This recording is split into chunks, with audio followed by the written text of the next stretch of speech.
School District meeting to order.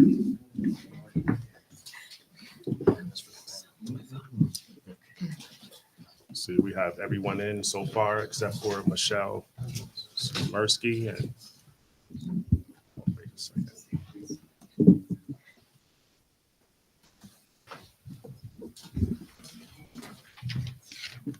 Michelle said she's running late. Yeah. Oh, you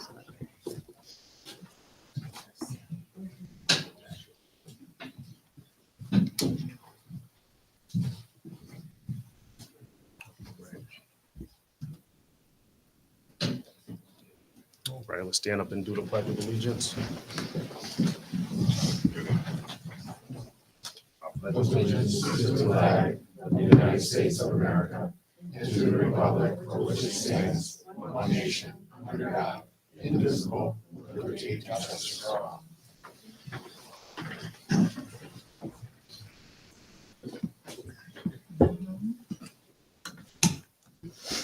All right, and we have approval of the draft minutes. I'm not seeing the attachment here. Are we?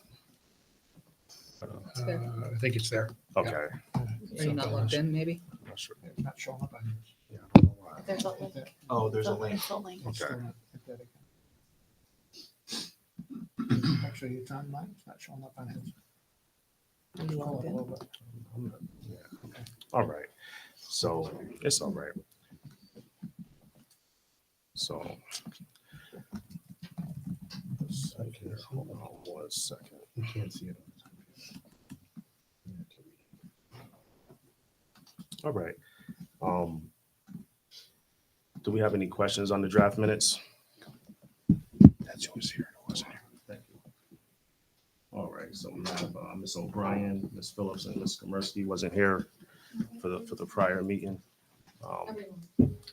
Oh, they arrived late. Okay. The three arrived late. Okay. Okay, oh, it's clear. So Okay. everybody was here. Okay, Sorry. awesome. Yeah. All right. I'll make a motion to accept. All right, Mr. Mann, a motion to pass. Ms. Turner, a second, and all in favor? Everyone's in favor? Awesome, motion passes. All right, and we'll start with the board forum, and I'll start on my right with Ms. Steinbach. Nothing to add. Thank you. All right, Ms. Phillips. I just wanted to congratulate the district and particularly Jennifer for the Moody's rating. I think that's really wonderful. I know it's a team, but the leader of the team. Thank you. Ms. O'Brien, Yeah, I'll just echo what Samantha said. Congratulations. Thank you. Ms. Turner. Same. Awesome, yeah, awesome, thank you, Chair. Yeah. Mr. Mann, all set. Mr. Bruno, Thank you. Ms. Komersky, Ms. Van Orton, all set. Okay. And moving on to our public forum. Residents, students, employees, and business representatives of the East Greenbush Central School District may address the board on matters concerning programs and/or operations of the district, other than matters involving personnel. Members of the board do not directly respond to citizens' concerns during a public forum. If a response is appropriate, either the president or superintendent will contact the individual in the near future. Those persons wishing to address the board will be recognized by the chair of the meeting and should state for the record their name and address or affiliation with the district or business. While the board does not wish to infringe upon free speech protections, it must be stressed that the visitors forum is not deemed to be an open forum. The board president will conduct the forum for the orderly and efficient operation of board business. In addition, any remarks which may be considered defamatory or stigmatizing are prohibited and will be declared out of order. All comments shall be limited to 5 minutes. Are there any comments? All right. And we are going to start with reports and presentations. We're doing the East Greenbush Central School District search for our superintendent with Jeff's retirement with our Quest Star 3 presentation and search process. So, Mr. Buno, are you? Yeah, so I'd like to introduce the team. I talked to Dr. Cruz at Questar, and she and Dan Sherman are not available today, but the rest of the team, Dr. Niedermeyer, who is the associate superintendent, and Mr. Jeff Baker, who's director, chief information officer, and oversees the data analysts. I know Yeah, them a little bit. Welcome. So I'll turn it over to them. thank you very much. It's very nice to meet all of you. I think that hopefully we'll be spending quite a bit of time with each other while you make your search. Harry Hajuano will also be involved in the search process, and he may be joining us as well. So my name is Jim Niedermeyer, so I oversee all the instructional programs at Questar 3, but I also assist with the search processes of school districts. So I'm going to be just talking to you a little bit about how our search processes generally run. But I do want to tell you right from the beginning that all search processes are different. So just because we have a format and I'm presenting it to you, that doesn't mean that you can't make changes based on what you'd like to see. So it's by no means a cookie cutter format. And if you'd like to make variations within the format that I'm presenting, that's entirely up to you. We want to make sure that it's a format that is right for East Greenbush and not a format that's right for Questar 3. So please make sure that you know that right from the beginning. So it's really the greatest task charged to you to find a superintendent who's right for this district. You have some big shoes to fill. It's a wonderful district, and so you should have no problem attracting a good pool of candidates. And so I think that this should be a very, I think, a much more enjoyable process than some school districts are faced with, because I think there will be quite a bit of competition for this particular position. But it is definitely a serious position, and people will all want some sort of voice in the process. I want to go through the 5-phase process that we have. So it's basically, and this is in the slideshow that's in your folders as well. So basically, I'll explain what the scope is, and then there's an advertising and outreach phase, a screening of applicants phase, followed by the actual interviews, and then finally a selection and appointment of a superintendent of schools phase. And it takes approximately 6 months to complete. Sometimes it takes longer, and sometimes it doesn't take quite as long. But on average, that's about how long a superintendent search takes. So you're in pretty good shape right now to be able to have a superintendent for the fall, as long as things stay on track and as long as that's what you'd like to happen.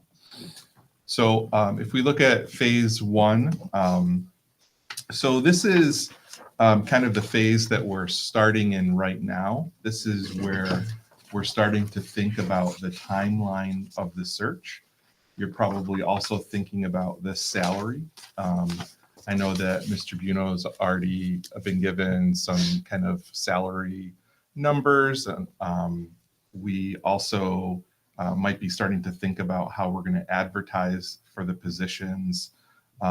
There's some things that we can do with regard to looking at other superintendent contracts and thinking about what the superintendent contract might look like and how the interview process might look. There's also a lot of considerations that we can make now in collaboration with, we can make in collaboration with each other. And sometimes those considerations are things like, do we want this search to be statewide? Do we want to broaden it to be a national search? Now with the internet, all searches are somewhat national. However, when we're thinking about certification, it does matter what we're looking for if we're broadening it to a national search. We also want to think about things like confidentiality. Sometimes more confidential searches can draw different calibers of candidates because, folks might want their current jobs, especially if you're looking for sitting superintendents. They might not want their current schools to know that they're in the process of looking for other superintendencies. You might want to also consider internal candidates, if there are internal candidates in the system, and whether people are interested here. You might also want to be thinking about residency and whether or not that's something that's important to you. You can also start thinking about education levels of candidates and whether it's important to you and the community. If you want somebody to have a PhD or an EDD, or if those things are not important to you, whether you want people to have certain other qualifications that might not be education related. And also, what type of community involvement do you want these folks to have? So those are all things that go into considerations right now in this kind of pre-search phase. Jim, just a quick question. Yeah. Just back up a slide. The nomination process, is that you're referring to in terms of confidentiality piece? So sometimes there is a nomination for candidates, Okay. like nominating people to apply for things instead of just allowing people to find an ad and apply. So is that something that you want to do?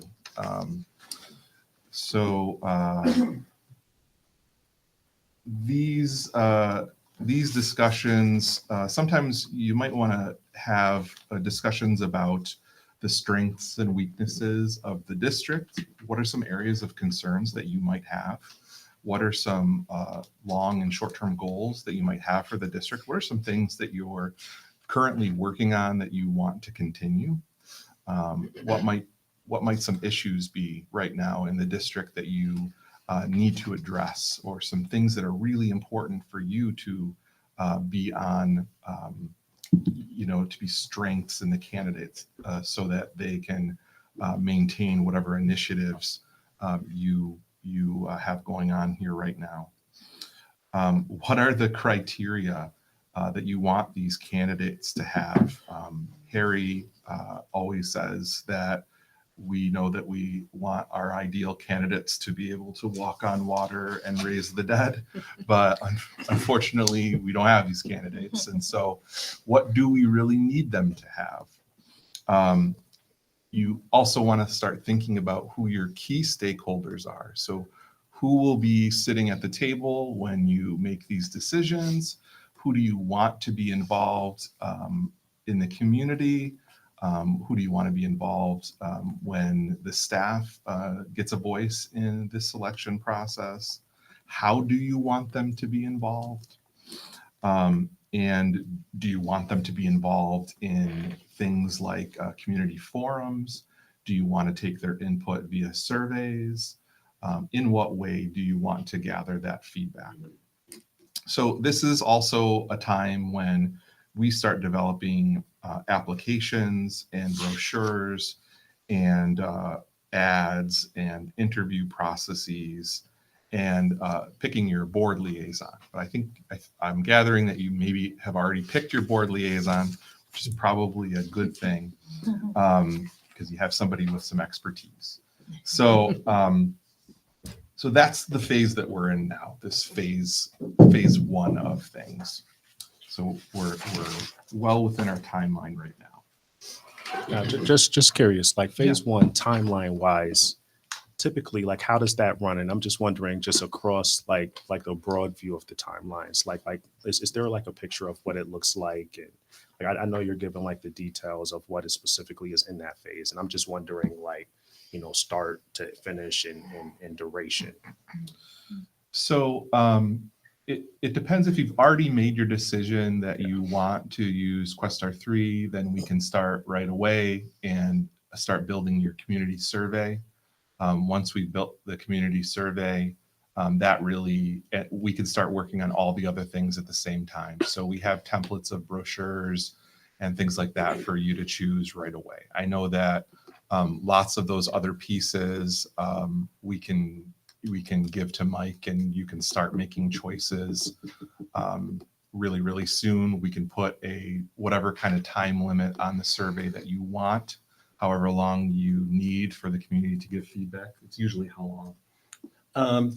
The survey itself is out. Again, that varies depending on how much time you have. I think East Greenbush's case, you have a fair amount of time. So it could be probably 2 to 3 weeks, I want to say, as a ballpark of how long the survey is out there for folks. And once they give you input on what they want the survey to say, how long does it take to customize that? Depending on what you're asking for, it can be as little as a day unless you want to, but if you want to ditch it entirely and decide, I want nested questions and I want something else with, opportunity for essays versus short answers, that can take, maybe a week or so. But it again varies upon the level of differences you want based on what we're going to show you tonight here.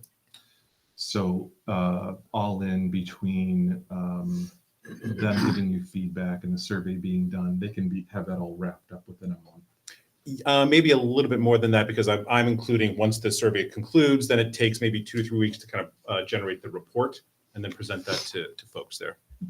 So maybe 5. Yeah, 5, 6 weeks, something like that. So that would probably be the length of that first phase. So after we gather those materials, then we would really start the advertising and outreach phase. So this is really while we're waiting for candidates to apply. This is where folks on staff would be reaching out to candidates that we know about, and where other folks would be reaching out to candidates that you might want to apply. But also people would be seeing your ads and would be applying. And like I said, I think that it would not be difficult to get folks to apply for this particular district. I think it's a very attractive district. And so I think that that's not going to be the challenge that some districts might have. At this point too, we would be reporting to you during this process as we're getting in application materials. Every once in a while, we would give you an update about how many applications we have in. We would also be acknowledging application materials from candidates and kind of working with them to make sure that we have all the materials gathered and kind of arranged in a way that is suitable for screening. And then, we then can move on to our really the screening of applicants. Jim, sorry. Yeah. What do you recommend in advertisement length for superintendent? So, I mean, Mike would probably be, you've probably done this way more often, way more than I have, Mike. So how long do you usually leave that open for? I think we would go from 3 to 4 weeks. 3 to 4 weeks. To 3 days, depending on how our response rate is. Yep. I really do think you're going to get some really quick applicants. And so I think that 4 weeks is definitely sufficient. Following that, one of the things that we do in this phase 3 is we will screen the applications for you. Doesn't mean that you can't see all the applications if you want to. I think that we're going to get a lot of applications, but the applications are quite long.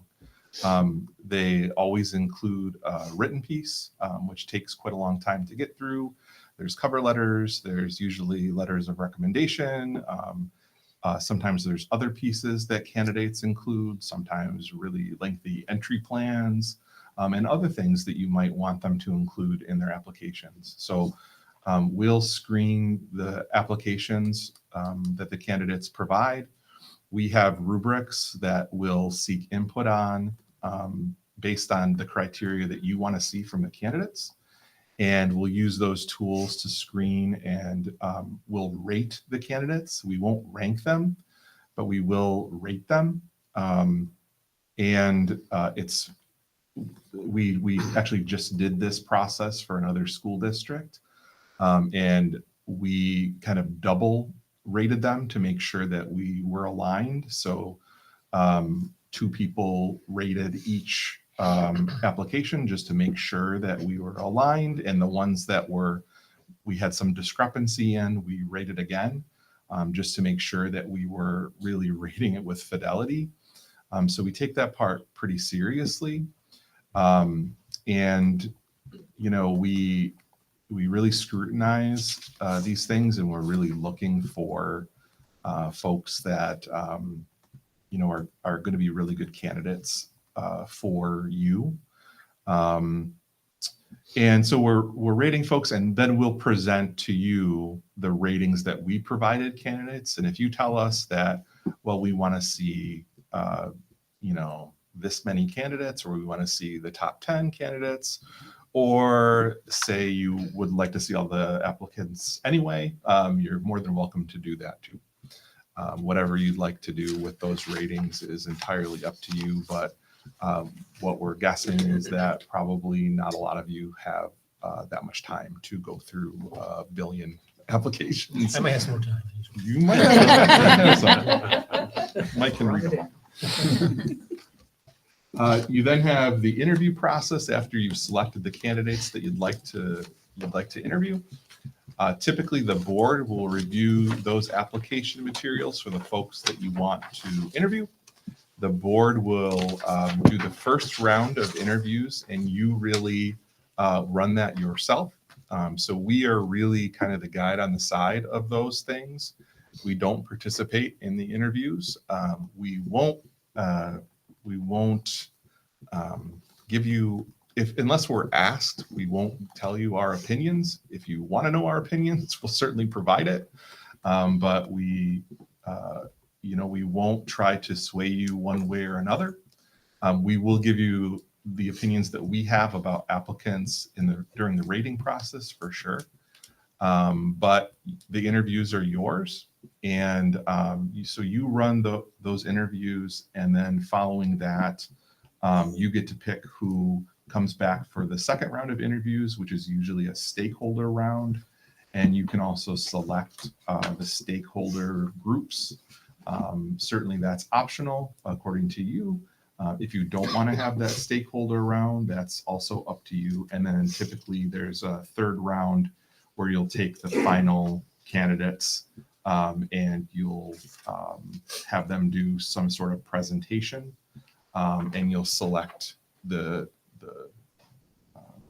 superintendent based on that presentation. Jim, one comment I'd like to just interject on that. So Jim was saying, obviously, right, we don't give you our opinion unless you ask for it. What we do though, as part of our process, is that we will go in for the interview candidates. We'll go in and honestly go through social media, looking through information there, and they're as part of a background check, frankly, just to see what there is there. So that's also part of our process.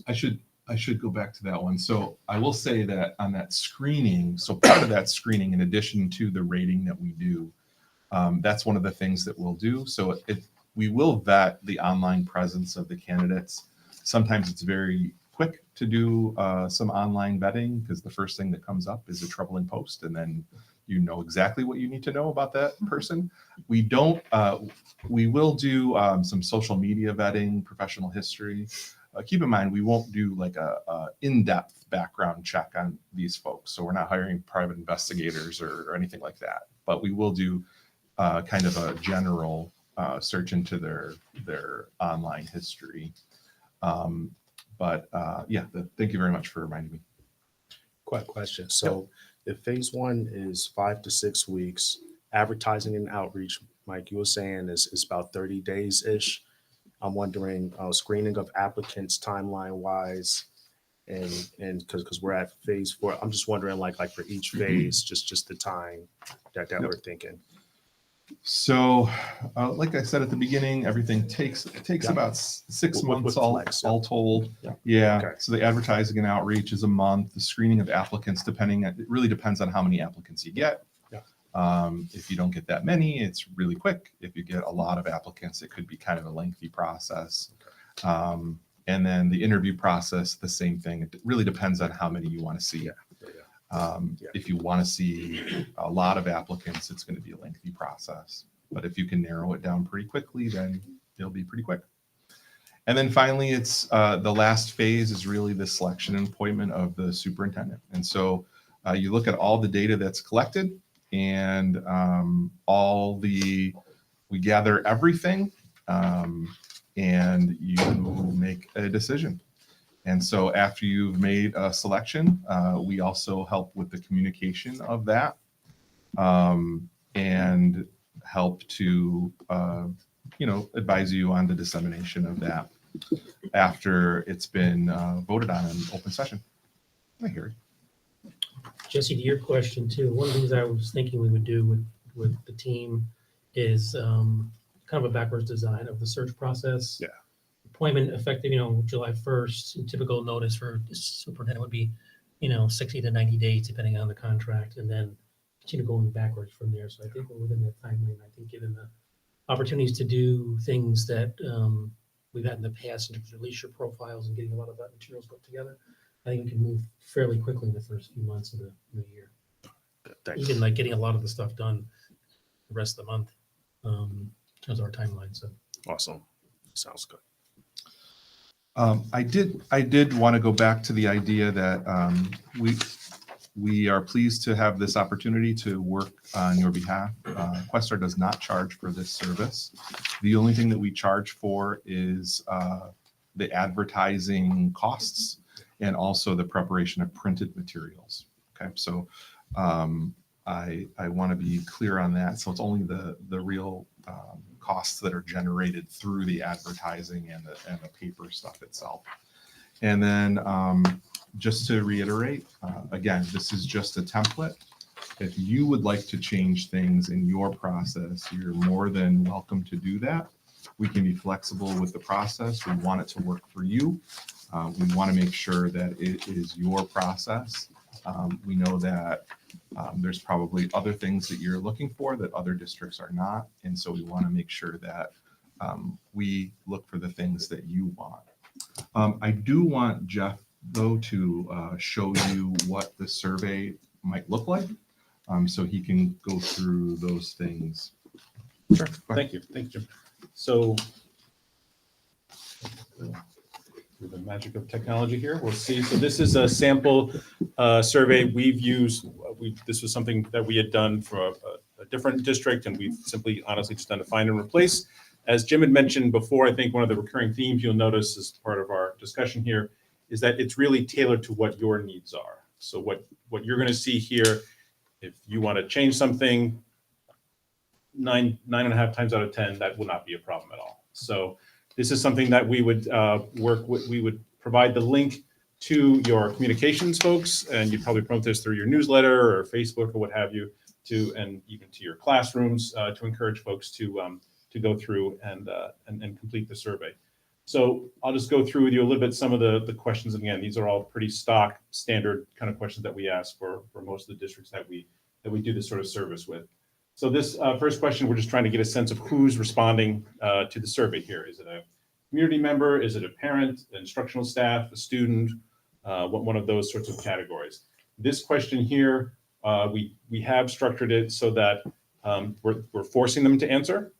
Now, some districts choose like, no, we don't want them to do that. And most people do answer this question. But again, that's what I just want to emphasize the point that there is flexibility here.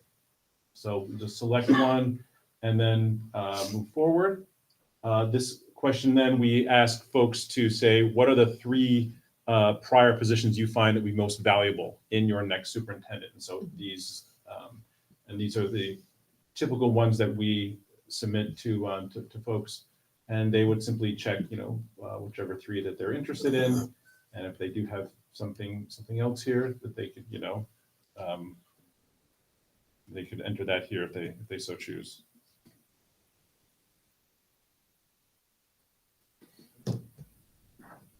So these next 2 questions talk about qualities of your incoming superintendent.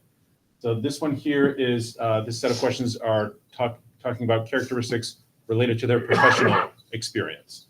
Do they have budget knowledge? Do they have a background in curriculum? And we're asking the respondent to identify what's your degree of importance when it comes to that those different categories. Again, we can change these categories if you want, but this gives you an idea of the kind of characteristics that most folks we find are looking for. So they would simply obviously fill this out accordingly, and then once they're done, and then move on to the next question. This one here talks more about your personal characteristics. Is the person approachable? What kind of individual are you looking for in this in this role? Do you want them to be? How important is being a consensus builder for this position? How much do you value them being an inspiration to others? How much are they committed to the community or being a member of, of living here in East Greenbush, something like that. So again, these are those sorts of questions that we pose in this section. The remainder of the questions are then simply open-ended. This one is asking, your respondents, did we miss anything? Is there some other characteristic or quality that you want us to factor in? The other open-ended is, where do you see the greatest need for your district in 1 to 3 years? And what we do with all these individual text-based questions, that once we get them all, we'll collect them and we'll categorize them. So in the report, you'll see, we'll say there'll be a category of something like finances, and then you'll have a list of all the responses that your respondents have written down for you. What we do in public is that if there are certain names, if somebody says, in one of the responses, I hate Mrs. Smith's science teacher, she's terrible, we're going to redact that sort of information out for the public.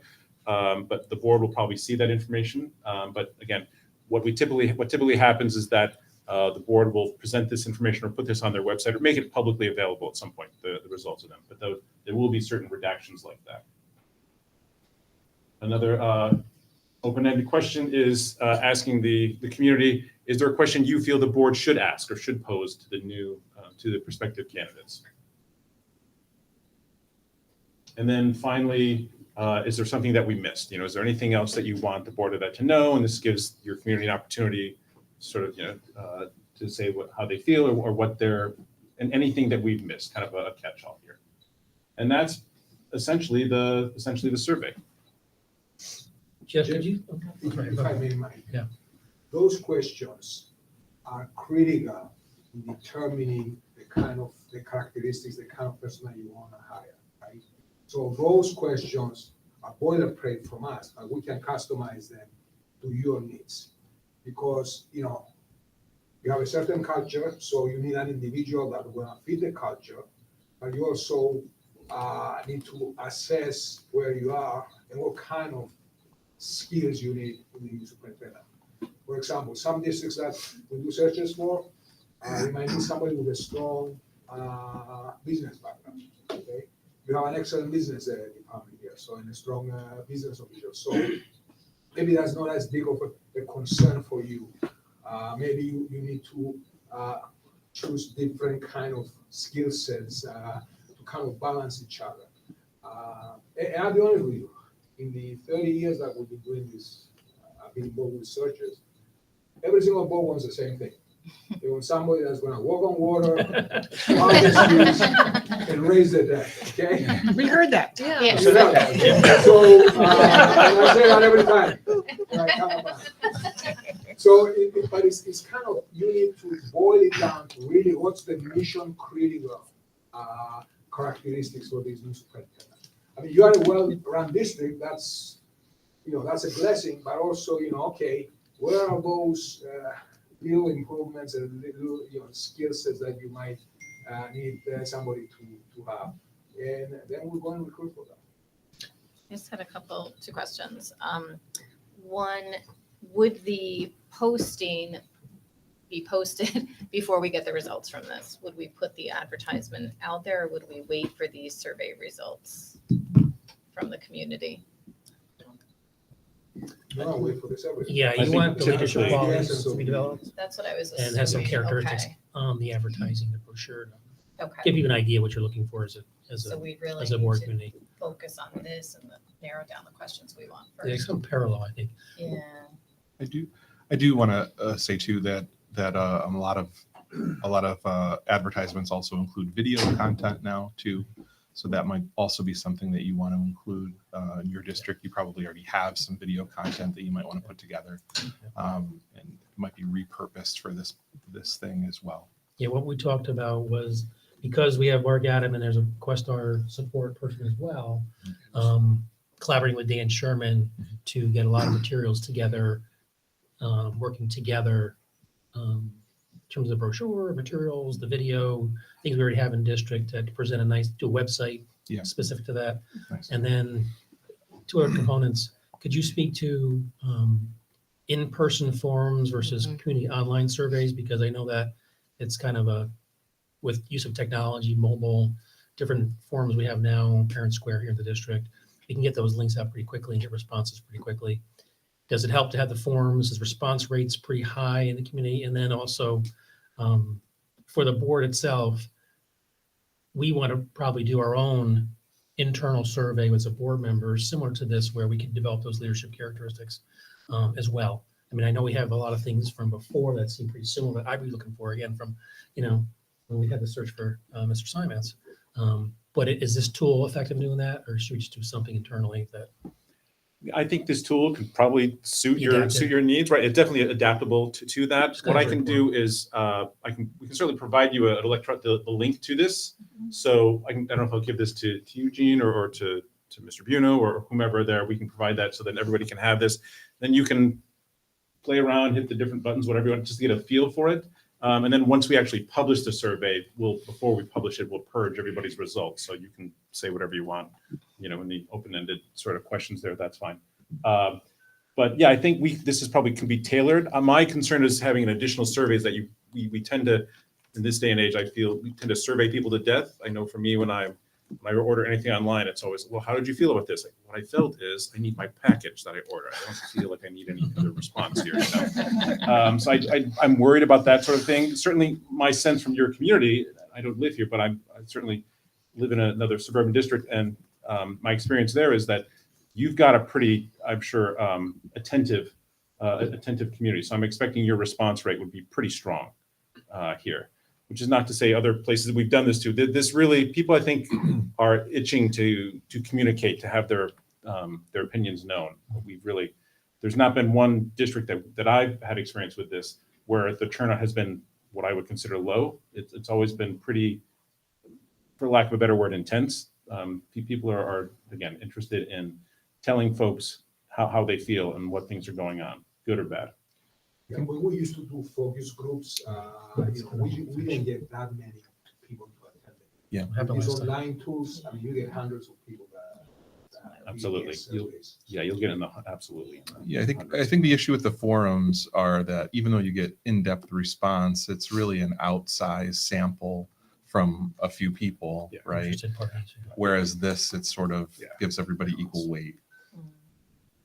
So, thank you for this presentation. Is the survey available, accessible in any other ways? It's important for, the board and members that this be accessible. So you have different, profiles of families and community members. Can you speak to that? It's available right now, primarily electronically or through mobile or through, someone's laptop. We have generated this on paper before to districts. Honestly, we haven't got a big response rate on that when we've done that. We certainly can do that. If we were, though, I would ask the district to shift up that timeline for the paper ones, to have those back a week or two prior than the electronic one, just because somebody here would have to hand enter all that information in. What Again. about languages? Right. Languages, we have done that once before as well. That response rate also was not great, but that is possible. We've done that, I know, for Spanish, Right. where we set up a preliminary question at the beginning of the survey. Do you want this in English or Spanish? And so that is a possibility. But again, that would take a little bit more time just to set up. If you tell us the languages that you'd like, we can Great. do that. In terms of, I know you mentioned before the confidentiality and people that might be in a superintendent position not wanting their current employer. Is that something we put up front in the listing? Is it a decision the board makes whether we want it to be confidential? How is that handled?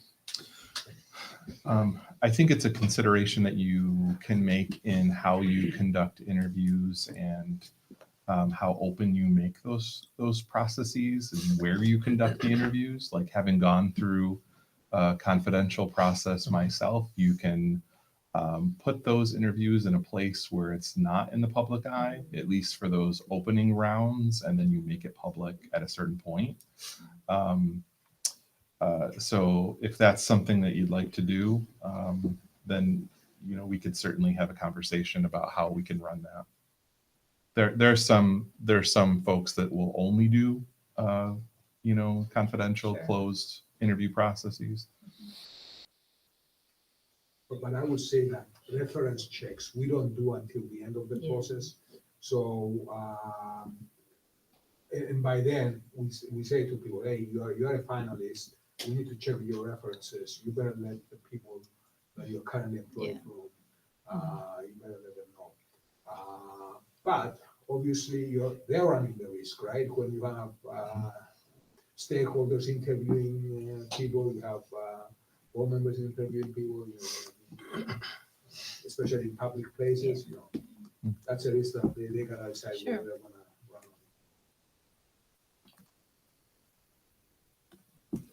run. So just, we have a small group. I'll be leading it up. I think Jesse, who else is on it again? Jennifer and Kathy. Okay. Just kind of to help with the initial processes, just because availability for board members to move things quickly. And then we anticipate that'll be kind of the initial review component, working with y'all, and then we can bring the full board into as we get into the more of the who was selected interview processes. Because I mean, I was thinking too that a larger group with a preliminary screening interview, then get it down to a certain number, then you get to a finalist round, Mhm. kind of thing like that. Do you guys have like an average number of applicants that you see? I know it changes depending on how the market is and all that, but is it 10? Is it 100? Is it? You're going to see more than that for this district. So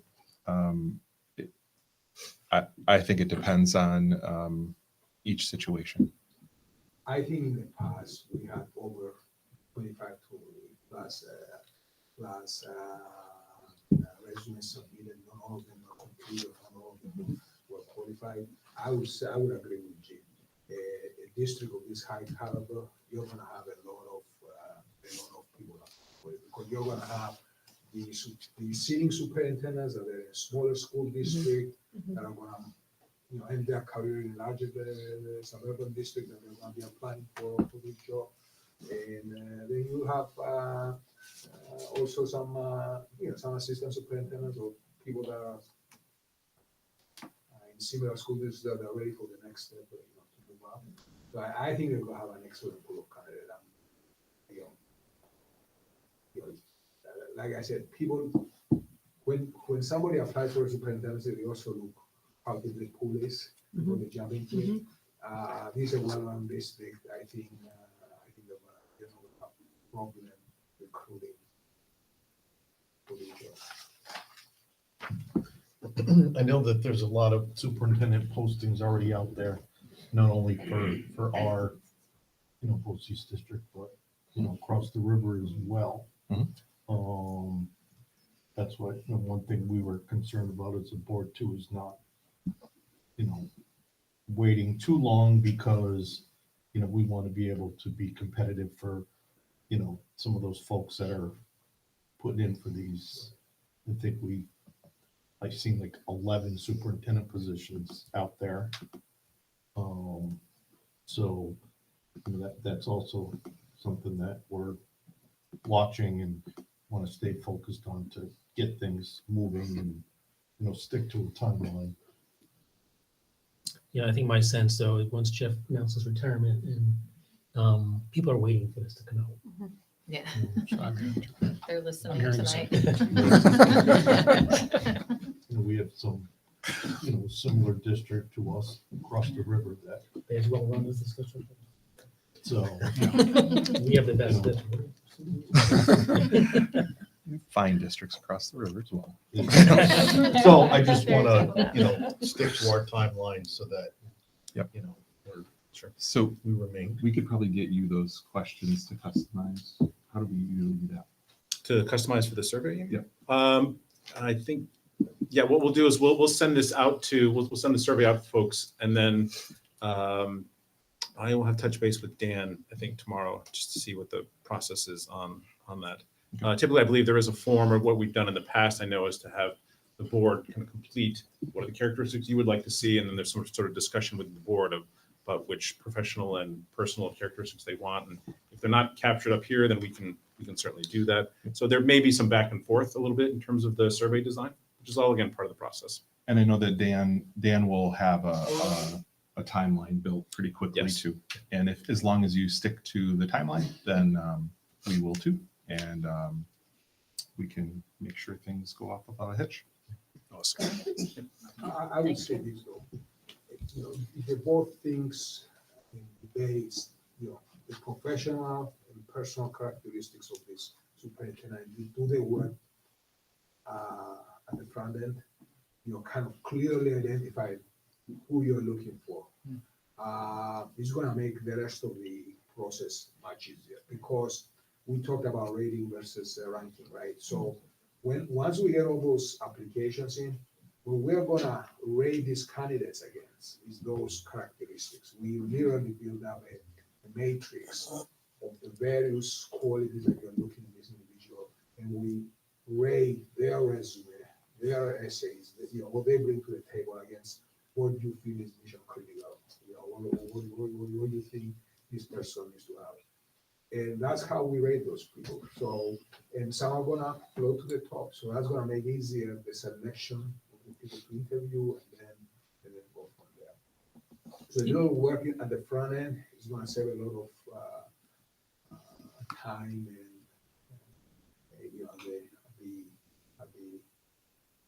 at the selection process. I would recommend that, I shared out the Google Drive with the board, look through what we had last time. I think, those characteristics were well flushed out. And I think if we can build on those or, take that document as kind of our baseline, and then we just move that, I'd be glad to put something together with those, just kind of, and then an opportunity for people to add or, And Rate keep in them. mind also, as you expand those characteristics, maybe you are also shrinking the pool, right? So for example, you say, Absolutely. well, I want somebody that has a doctorate, right? Mhm. You just narrow the pool. Or I want somebody that's willing to live in the district. You probably narrow the pool, Exactly. right? So Yeah. it's a give and take, right? Mhm. That's what I'm saying. What are the 10 mission critical kind of characteristics that you need? You're looking for? All right. Is everybody comfortable in terms of moving forward? Any other questions that you have on top of mind you want to discuss here, or maybe later we can talk about them, but I think that any other opportunity for people to talk about the search process? I just, one of the things that I want to be cognizant on is the interview process. And I know you spoke to that. And I apologize if I missed it, but in the conversations with the board, are you handing us an interview script, or are we deciding what questions we're asking and all of that? So yeah, the questions are things that you could design. They're not things that we would script for you. They should be things that are important to you. If you needed assistance in developing questions, we could certainly help you, but they should be things that are important to you to ask. And we do have an inventory of questions that, we hand over to people, to boards as part of these searches, but, you might select some of them, or you might add them, you might change them. It's, the decision is yours, it's your search. Yeah, I would say, Emily, that we would take a look at the number of interviews we're doing, the number in terms of where we are in the process, the kind of questions we want to ask, and they'll make it more granular as we get along. They may be more deeper questions depending on how we want to do that process. Yeah, my concern is that,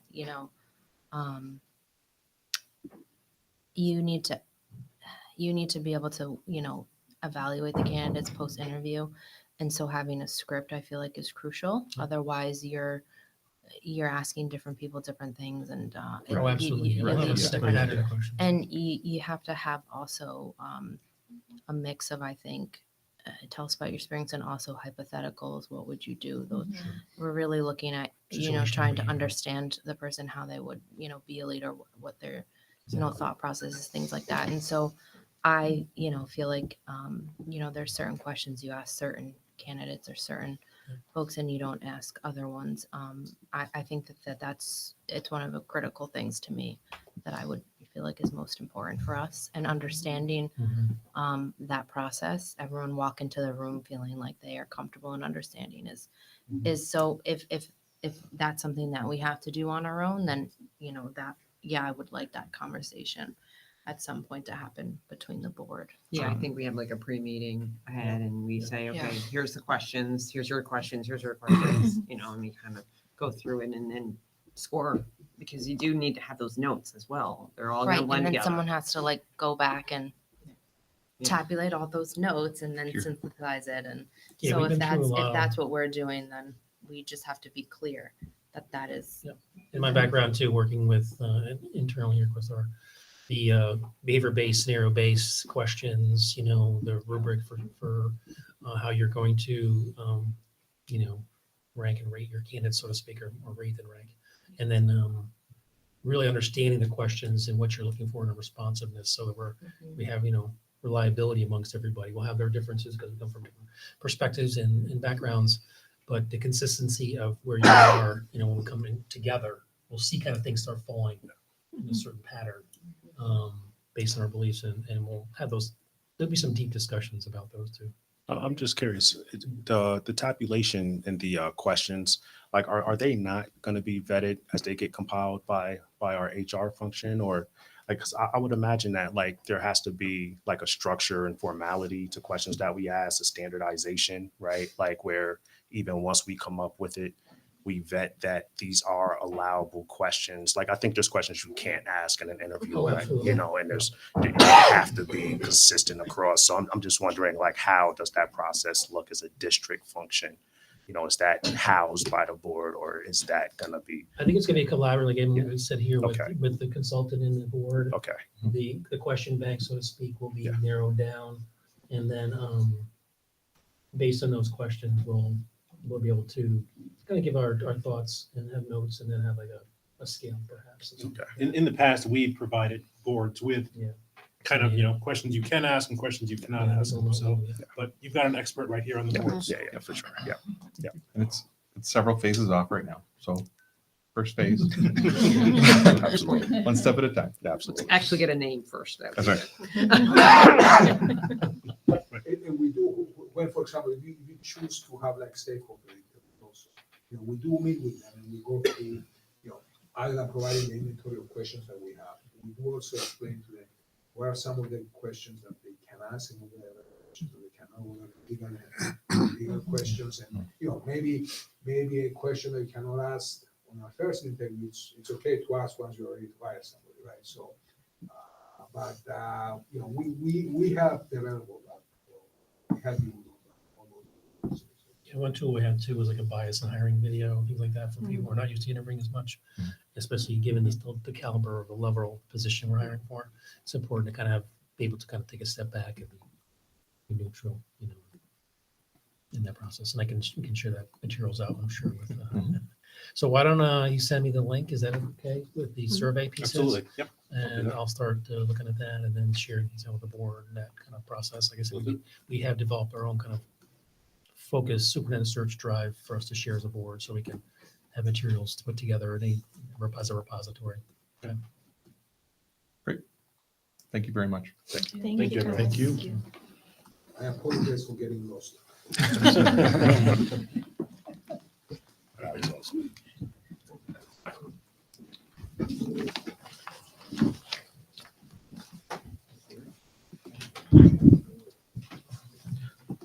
That was great, getting some information from our Questar partners.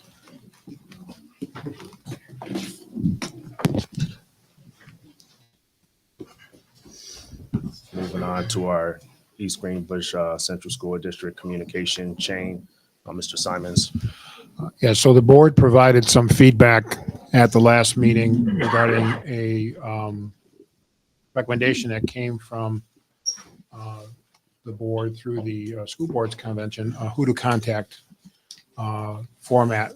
And Emily had provided a session, some information from a session from another district that was using this. And I think sometimes when you're trying to navigate and solve a problem within a district, sometimes members of the community may not know who to contact. So I think this is a great concept and a great idea.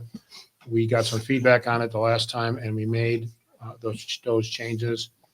You'll see at the bottom that there's a statement that if your issue has not been resolved after the following appropriate steps, please contact the Board of Education. We changed that language. There was a suggestion to change that language to make it a little bit more invitational.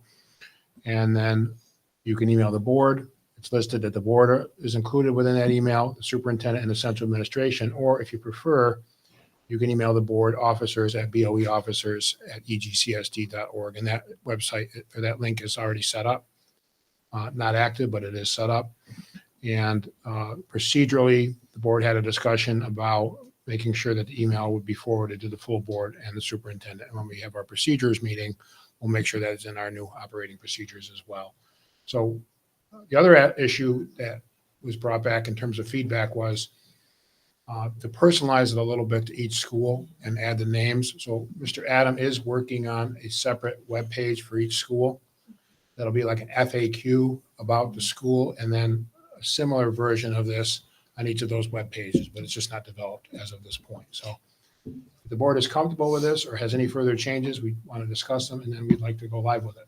My So- only question is the one that says grades and scheduling, Mhm. because I feel like when you first go to the teacher and then you go to the counselor and then you would go to the principal. And so I feel like or do we need to break out grades and scheduling? Because I know you're not going to the teacher on scheduling. Well, there was a question last time about academics and should counselor be under academics? And I weighed that a little bit and I Right. talked to Mark Adamo about that. I felt like typically at a middle school level and a high school level, if there's a question about grades or a question about scheduling, typically that flows through the counselor's office first. And then the counselor's office talks to the teacher, whereas at elementary Okay. school, you generally go right to the teacher. The counselors are in a different kind of role at the elementary school where they're more similar to doing direct counseling with kids. So that was the decision-making. We could change it, but typically most of the phone calls about report cards and those kinds of issues at the middle school and high school level generally come through the counseling office first. The counselors field them and then they may, talk to the teacher and have the teacher reach out back to the parents. That was the decision-making on that one. I just struggle a little because I would think that you would first call your teacher I if you have a agree. grade issue. At the And then- elementary school, I would No, say in yes, the middle, but No, at the high school. high school or the middle school, I believe it's school Yeah, counselor. And there's different that- teachers too, right? That, Yeah. I mean, if it's something particular to a student's class or something like that, they can email the teacher directly, they're all Right, but I emails think together.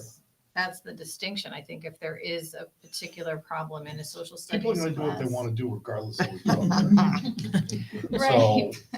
And I guess by But high if school and middle school, you probably know. because of a social studies grade to the high school counselor, they're going to say, have you spoken to the teacher yet? So you could put step one, teacher and/or student counselor. Oh, there you Just go. add it. Depends on what the issue is. Right, because scheduling If is. you want to talk to the teacher about your son's math grade, you would want to call the teacher. But if you have a question generally Right, about it's the like a report card schedule. or Yeah. the schedule, or can you change your Yeah. class, you'd go to the counselor. So maybe we put both on. No, I like that. That's Yeah. it. Have we asked the schools specifically what they would like, though? Is there something different that they would prefer? We're going to get that feedback on the school level. Okay. Ones that for each specific one, we're going to be working with our total administrative team Mhm. on the ones that are specific to each school. Okay.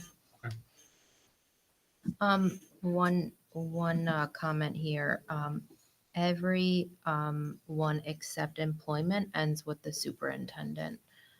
So I'm wondering if that was intentional or if that was something we can add in. Which one does not? Employment, I think there should be a step 4 Oh, there, okay. which has the I agree with you. I superintendent didn't catch that. there as Okay. well. I think at the end, we just say, when in doubt, call Jeff.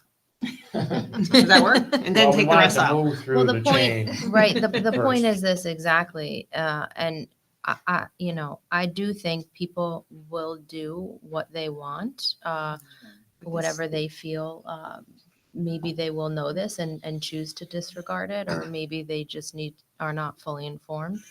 I know, having, a small child entering kindergarten this year, I had no idea like who does what or who to call. And I personally would find this very helpful, and a grounding document, probably one where I would, print it and put it on the inside of my cabinet right next to all the other important school information in the calendar. And I think we should think about putting this into the calendar that we send out. Good idea. And And I will acknowledge that people will do whatever they want, right? Clearly, but we all, and I would ask, that we all commit to this then, and to redirecting people appropriate channels, and ask for partnership, with leadership on this as well, to really try to, steer folks to the appropriate channels, and not just reaching out, to the superintendent first.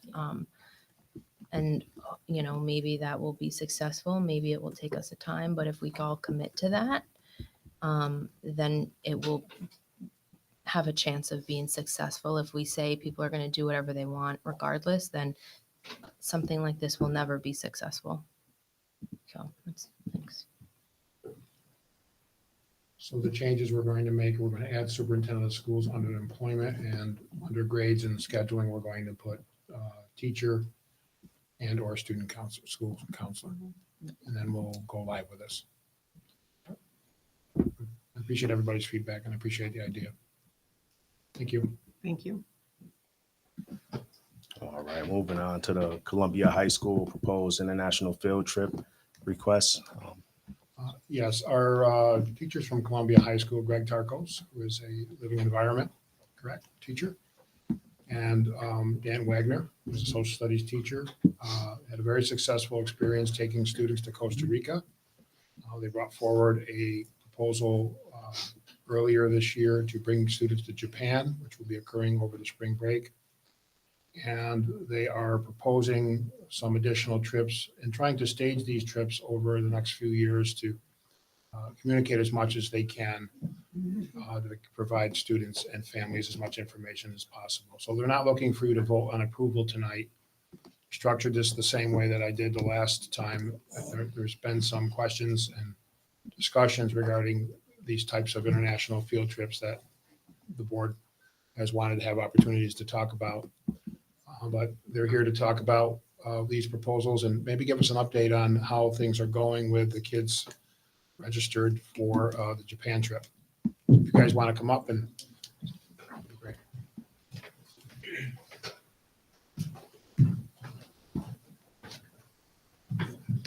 Good evening. Hi, everybody. Good evening. So within the first, I think it was 3.5 weeks, we ended up getting 32 signups for Japan. We're now up to 40, and the signups will close as of December 21st.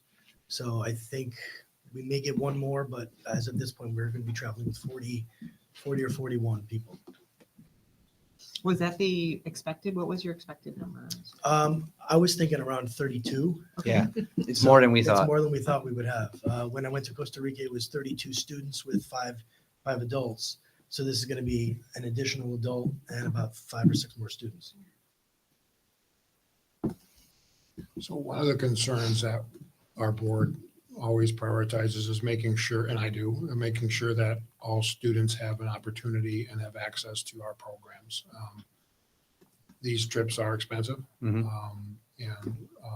for anybody, and there are families that may not even consider this as an option for their child because of the cost. So we wanted to share that concern with you, and I guess encourage you to do as much as you can as the chaperones that are recommending these trips to work with the families, work with the community, and to try to see what can be done. And EF Tours, because I know EF Tours has scholarships. I looked into that, to what we can do to make it affordable for everybody.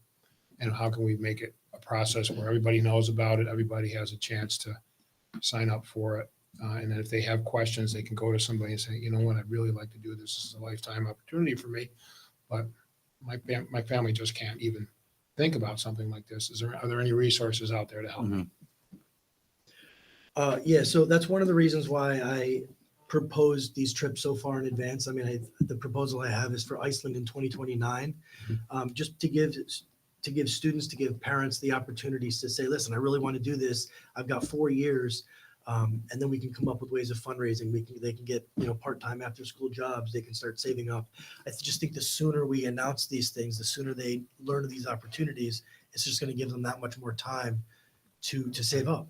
Yeah, if we advertise for it earlier and let people know ahead of time, and this year we plan on going, this would be the costs. People can start planning monthly payments accordingly. That was one of our orders with Japan. I thought we'd be lucky to get 18 and be able to go. And now we were like blown away. We've had several people that have paid in full already. So we thought, okay, Japan was pretty expensive. It's 13 hours ahead in time right now. It's on the other side of the world. So if we propose these sooner and give people an opportunity to plan accordingly, when you do sign up with EF, you get given your own individual fundraising page. So you could do your own individual fundraising as well.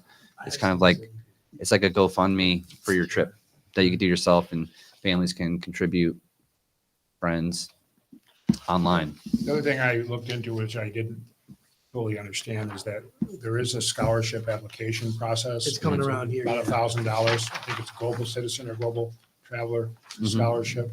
Yep. And I have a contact superintendent who's very involved in these EF tours trips, who put me in contact with somebody, and I'll give her a name. And there may be ways that other districts are handling this Yeah. that I wanted to share with you. Yeah, we'd be willing to talk to anybody to talk about those things. So this document there's three different ways this is from the EF Tours website. The first one is showing you that global citizen scholarship. You can see that they're thinking far in advance. So the 2026 scholarship is awarded 6 to 9 months in advance. So the earlier we announce these things, the students will be able to apply for these scholarships and have more of an opportunity to win or to be chosen for these scholarships. The other thing is, on the bottom of the first page, there is a link to EF's, they call it their blog. And there's 3 different pages of teachers that have taken multiple trips to this company that have lots of different ideas as far as fundraising. So one of the things we've done with the Washington DC trip, for example, there have been ways. I'm thinking about the Hoffman Car Wash fundraiser, for example, where I could go on and I could contribute to a specific student. On the Is back. this enable you to do this? Yeah, on the back it Yes. shows that. So Any kid that signs up like a gets their own GoFundMe. fundraising page Okay. through EF that So goes any directly community to member them. that wanted to sponsor a Yes. student could make a Yep, they contribution. could have any community member, any family member. They could say, hey, it's Christmas is coming. I don't want any gifts. I just want, put money toward my trip. And it would go directly toward them. It doesn't go to a general fund. It goes directly toward them. It comes right out of it, right out of their balance. And it can be either anonymous or they can be known. So every student is automatically signed up. Automatically get one of Yes, those. They Yeah. automatically have their own As soon as fundraising they page. put in a deposit for a trip, they get a fundraising page. You know, But the people who pay in full, their fundraising page just sits there, or? They don't need to fundraise. They've paid, right? So, because that's their own, you get your own account with EF when you sign up for the trip. Because I've been a chaperone of my son, so because he's 12, I'm in charge of his account. But I could see both his, that's what Mr. That's what I Tarkos actually put. I printed out his. If anybody wants to donate to my son's trip, no, I'm joking. You don't have to at all. We're totally fine. But that's what the link looks like, and I could share it with what's Jack want for Christmas? Because now he's at the age where now I don't know, right? No more Legos. It's sad, but we could say, hey, Japan. Ed Foundation, I don't know if we've ever approached them. I emailed them this afternoon Okay. and I copied you on it because I know you and Kim, I Yeah. copied you. Oh. And Okay. actually Angel Schweiger reached back out to me. She said she would like to schedule a conversation with us. Okay. That these are the kinds of opportunities that they could consider. And I know no specifics as of Yeah, yet. I but mean, it she would was be an very application responsive, and- and the yep. foundation has done a number of different things for students in the district. So we're going to set up a meeting to talk to them about this and things like the driver's ed as well. As things are getting more expensive, people are challenged by economics. Yeah. In Well, our community. And we totally get a class trip. If it's a whole class, I totally get we should definitely be doing lots of fundraising. This is an additional trip that we're not taking an entire grade. We can't take We can't 100. take 300. I'm not taking so many kids to Japan. That would scare the bejesus out of me. But this is just to, people that have this opportunity, have the time. Not everybody has the time to do it, wants to miss out. My family's kind of mad at me. I'm missing Easter again because it's April break. But you know, it's also like this once in a lifetime opportunity. So like, you know, it's not something that the entire grade Right. is already planning on That's the going. difference between the Washington. Yeah, and exactly. Correct. Something like this. So, Yeah. so I appreciate that, but I do still have some concerns because I do feel like as a public school, we need to be aware of the fact that a lot of our families cannot pay $6,000 Yeah. for their child to go on a week-long trip. And this is an interesting idea for a fundraiser, but it's predicated on the idea that the student has family and friends in a position to contribute. And often people who are not in a position to pay also don't have family members You're not in a wrong. position Yeah.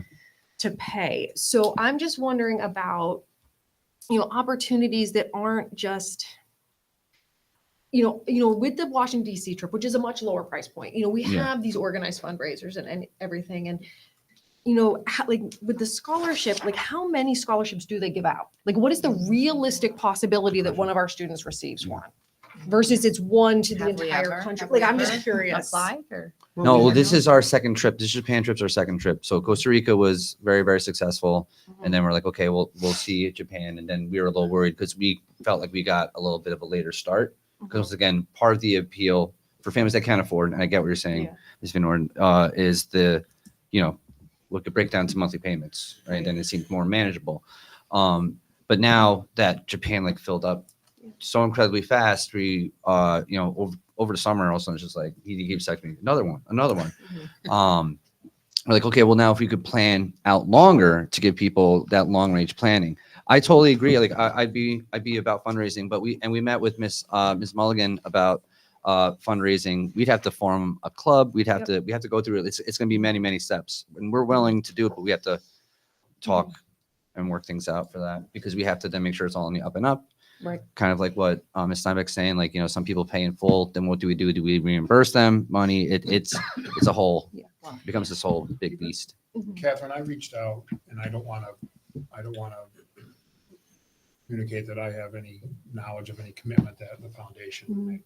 Okay, but I reached out to them this afternoon for the very same reasons that you're talking about, that I think as things are getting more challenging, we need to find other ways to have a resource of some kind to be able to make sure that we truly can follow the policy, where the policy says that no child will be denied an opportunity for a trip based on economic means.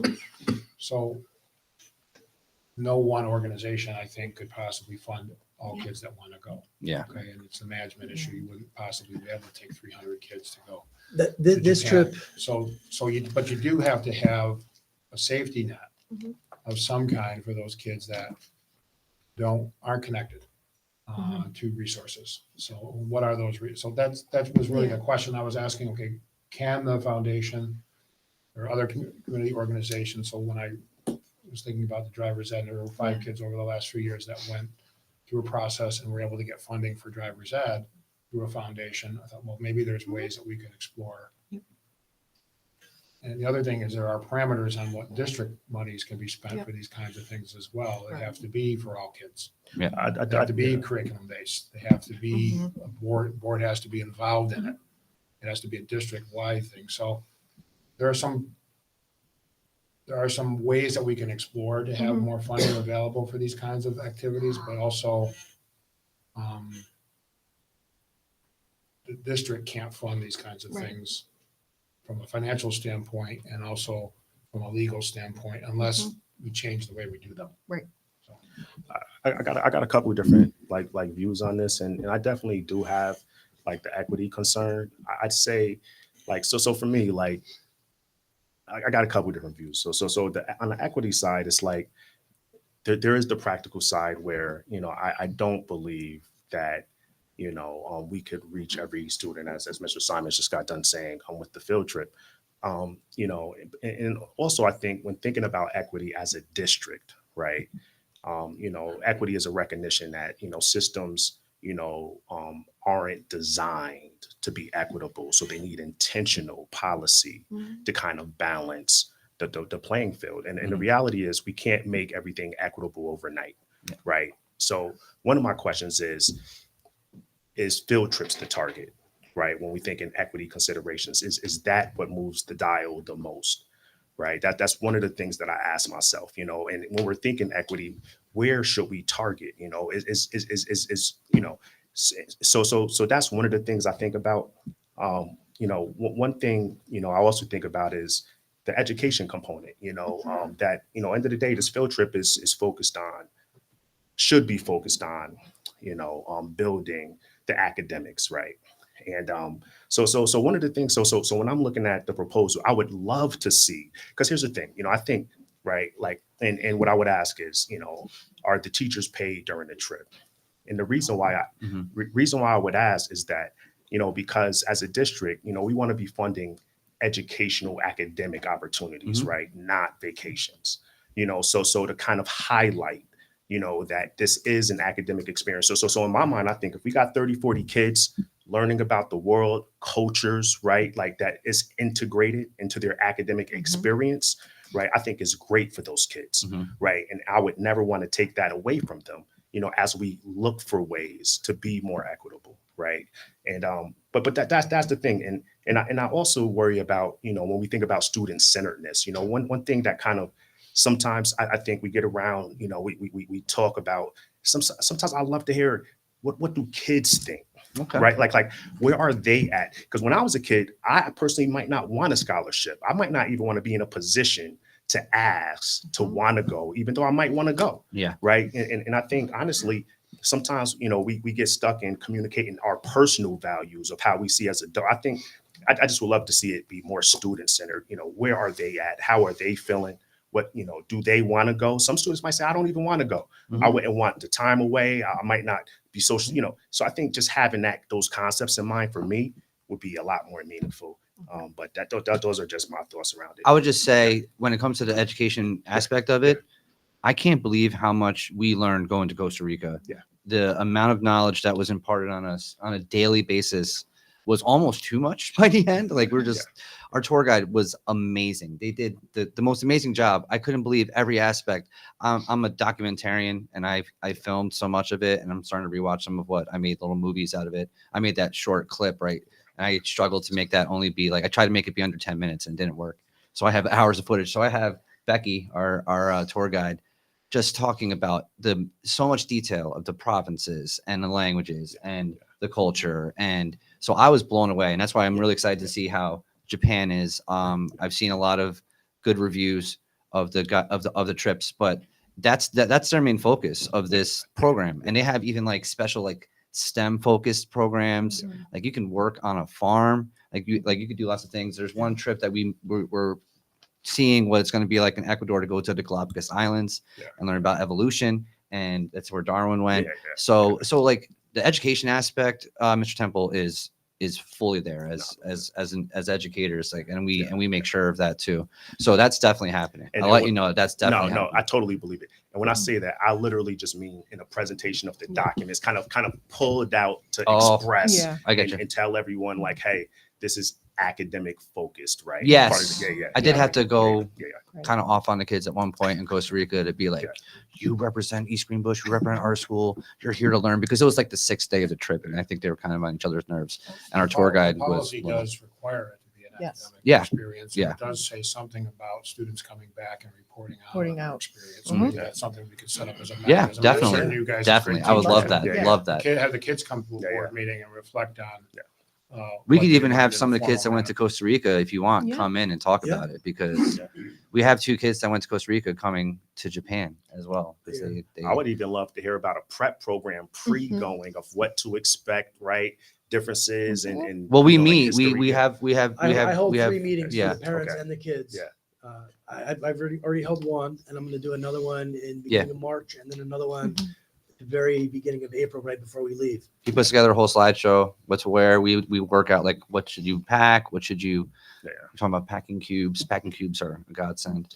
Try to have everything in one bag, all the stuff, like all that stuff, right? So I will say I work at Siena, and they do study tours, which is actually a semester class Yeah. that has a trip involved in it. So there was a trip to Ireland where prior to the trip, they read Irish literature, they learned Irish history, they went on the trip, they saw the things that they had learned about. So it was like an entire semester Yeah. focused on this. And I don't know if that's a possibility, but you know, just when I took trips in school, which was, obviously in the dark ages, but it was as part of a class, the French class went to Quebec Yeah. City. So Yeah, it was yeah. built into the curriculum. And I'm just like wondering about that component mhm. of it where we had built up to it and then debriefed yeah. after. Yeah. And so it wasn't, yes, any trip is a learning experience. Yes. But how do we build it into a wraparound Mhm. with the rest of their educational experience? I really love that. Yeah, I That love would that be idea amazing, too. I do I- too, but I don't know how you do that unless Well, you we'd have to- identify the trips in Yeah. advance, You have because to. there's no Yeah. way you're going to be They're able to build a identifying after curriculum around. 2029. Huh? Well, that's what I was saying. That's our plan. That's our plan, right? Yeah, that's why. So I'm we hoping could so we hard could do in advance. something, and if we establish a club, we could do something where we have like a monthly meeting and discuss after school, because it's really tough to embed this already into all the curriculum that we already have to cover. But we could still like have meetings beforehand and be. I mean, we're open to education and educating them more on the cultures we're gonna. I mean, I'm doing Duolingo Japanese. I don't know how many of the other kids are doing. I it. gave up. You gave up. My streak's going strong. That's also 113 the reason days. What's your why- score? What's 113 days. All right. Couple of free streaks in there. It's also why I chose some I of the agree with chaperones the I board chose. about the pre, the during, and the after, making it an educational experience, I think it's a natural educational experience. It is. There's a lot of value to these trips. I think when I think about the policy and I think about the connections to, you're asking a school board to approve this. Yeah. It's happening during spring break. You're working. I know there are some benefits for chaperones if you get a certain number of kids, We don't get paid, by the way. right? That's what I was They're gonna- not, I they're was not going getting there. I was paid going by there. the district while they're on spring break. Right. And they're assuming this responsibility, and there are built into EF tours, We have responsibilities as well. complimentary chaperone, and those are required to be disclosed when you finally approve this, okay? But I do think there's another challenge with the process on this for you guys as advisors. You kind of need, you kind of need the blessing of the board to say, yeah, go ahead and start communicating about this, but then there's a whole list of things that you need to do Mhm. to bring back to the board for approval to be in compliance with our policy. So it puts the board and it puts the district and it puts the advisors in a little bit of a dilemma because you want to start marketing the trip. Yeah. We can't approve it until we know you've ticked off all of those Yeah. requirements. So we just have to work together on Yeah. it and make sure that at the end of the day, the board is comfortable with the trip and its design. And you've been able to provide some assurances to the families that, this is going to, and the kids that this is going to happen. So, and that's why you're trying to look so far out on it. But Is the cost all in or are there additional costs? Like are some meals covered and not covered or? The only thing that's not covered is tips. Okay. And it's about 115 per person for tips. Okay. Everything else is all in. In fact, Costa Rica, when we were there, they said that it was only going to cover breakfast and dinners and no lunches were going to be covered. Every single lunch. Every was single covered. meal is Okay. covered. So Yeah, I there's was just actually- curious, like if it could work so hard to raise Yeah. these dollars and then have And like it's an like, additional yeah. cost on top of it. That's also something I disclosed at Yeah. the first Mhm. meeting. Perfect. I, Okay. I have a Yeah. presentation. I say, this is how much it's going to cost. This is, how much money you should bring. This is Mhm. going to be the Perfect. expected tips. Yep. Like, I don't want any surprises. Yeah. And do chaperones pay their own way too? We don't pay our way. Okay. But we don't get paid. Right. Okay. And we have to be ready, like, Yeah. some of us missed some things because if there's like, we had some kids that got bad sunburn, one kid that had like some point. So we may not get to experience everything. And we know that going in that you may have to stay back with kids and we'll rotate if we have I to. missed the whitewater rafting. Yeah. I missed the night hike. My wife missed a part there's of it things that we too. missed because I have to deal with a student who's, injured or ill or, In all fairness, though, the trip is compensation, right? Anything. Oh, you do definitely. For free. I'm willing right, to miss is a day at a shrine to get flown to Japan without having to pay for it. Absolutely. Yes. And I would wonder, like on an ethical, like I'm not sure district policy in regards, like I do wonder about that piece of it. You know what I mean? Like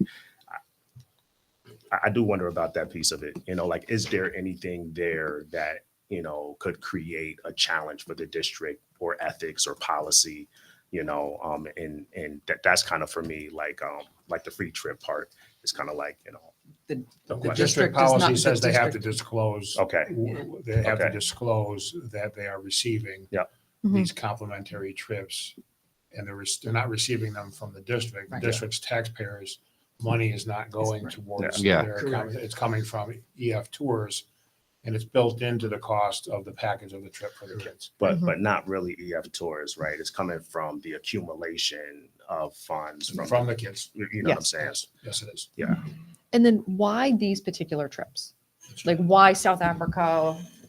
Well, as a science teacher, I want to try to make it curriculum related. And that's also one of the reasons I choose the chaperones that I do, because we've got a history teacher who even though he doesn't teach global history. I do teach global, just not right now. I'm certified to teach it. So like they've Taught it many times. They've gotten some of the history Straighten that aspect, out. the Latin American history, like for Costa Rica, I can say. And they've got the science aspect from me. And in Japan, I'm going to be taking a foreign language teacher who actually spent a year in Japan studying in Japan. And then, so that's one of the reasons I choose the chaperones that I do, because I think they each have their own areas of expertise for that. So I do want to try to make it more curriculum related, as opposed to just saying, let's go to Ireland and hang out on a farm. For a And while. or do like the same trip each year, Right. where you do like the same thing. And already, I mean, my instruction's been improved by going to these places and bringing back the information and sharing the experiences. I'm just wondering, I'm assuming some of the trips are more expensive than others. Hmm. They are. And it's about like distance, really. Yeah, It's that's like what I the airfare. yeah. And stuff like Not that. only does it depend on distance, but there's a trip that goes to South America, that goes to Patagonia, and it goes to Chile and Argentina. That's one of the most expensive Yeah. trips that they have, because there's a lot of domestic Yep, a lot of airfare, domestic airfare. and that obviously increases the cost. Mhm. The trips that I'm proposing here, the two most expensive are South Africa and Australia. Mhm. They're both $6,000 roughly. The one to Iceland and the one to Peru or Ecuador is about 4,500. Okay. So You're they're a gonna, bit you're cheap. doing South Africa in a week? It's 9 days. I think it's 11. It's 11. So I think that's it's 11 days. days.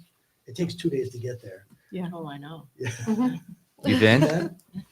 Nice. So when you register with EF Tours, do you register as East Greenbush Central School District, Columbia High School, under your names? It's under my name through He the sets it all through the high school. Yes, the students don't have to register through that. It's as the He's the group leader. He becomes a group leader through, and then he does it through Columbia High School. So is this for discussion and we're asking for more information before we make a determine our decision? Is that what's happening tonight? Yeah, it's just discussion. Okay. Unless you want to prove it right now. So some information they won't be able to Right. gather Yeah. until they know how many kids are going. Can we, I think I'm sorry to cut you off. It's okay. I think in order to, have a conversation and feel like everyone's, if I'm hearing correctly, it would be nice to get a debrief on Costa Rica, Mhm. how much it was, who went, how many students, who the chaperones were, how were they selected, and what criteria we used.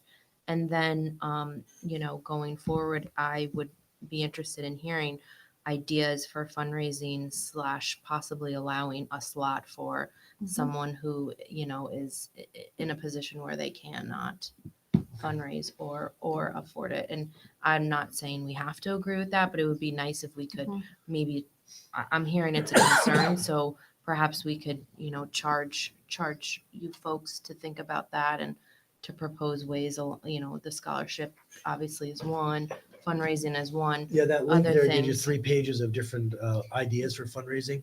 The concern that I have for fundraising is if we do several fundraisers and everything goes into just a general pot, there's $228,000 being spent on Japan from the people in our district. And let's say we raise $10,000, we throw it into that pot. That's $10,000 out of $228,000. Yeah. So that's like, what are you going Yeah, to save? $3 per person? Oh, I'm So- talking about you can think about it, and what I'm asking then is like a proposal, and like if this board is committed to inclusion, equity, how are you helping support that Mhm. mission of the district, right? In the instance of this trip, they have things you can do. So part of it would be like, yes, we're giving this information, we're doing this, but at the end of the day, if they can't raise the money, are we doing anything? Are you doing anything? What are we doing to allow these kids to have this experience? Is it one kid, one trip? We're gonna fundraise and let a slot. And Oh, then okay. do Yeah. a lottery, Mhm. or I was gonna have ask an that. application process, or Yeah. show us why you want to go. And Yeah. what I think I would feel more comfortable if that is how the discussion Yeah. be turned into. Is there anything that would keep us from, like, say we do fundraisers and we get this pool of money, is there anything that keeps us as a district from earmarking that money for kids that need it? Because like you just said, if it goes into the general fund, a lot of the people who are going on these trips are clearly going because they can afford to go. Yeah.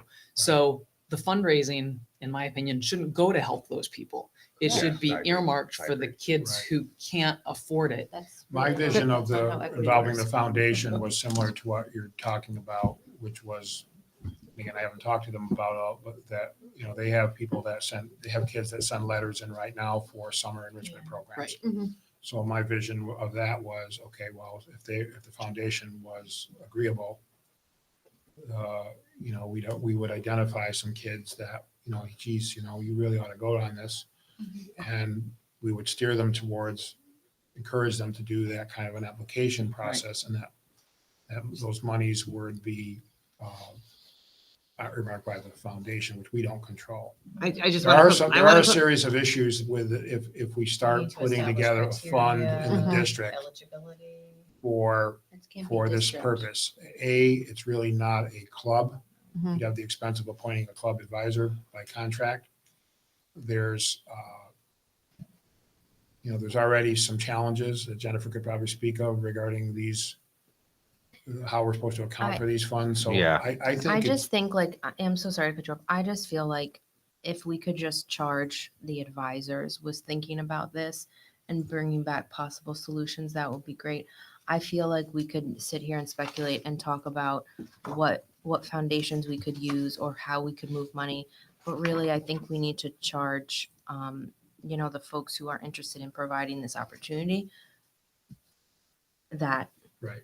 to Well, do the that. conversation was going, Emily, towards the district. I thought I was interpreting that the district would maintain an account for these funds, and I'm saying that there are No. concerns regarding that. That's all.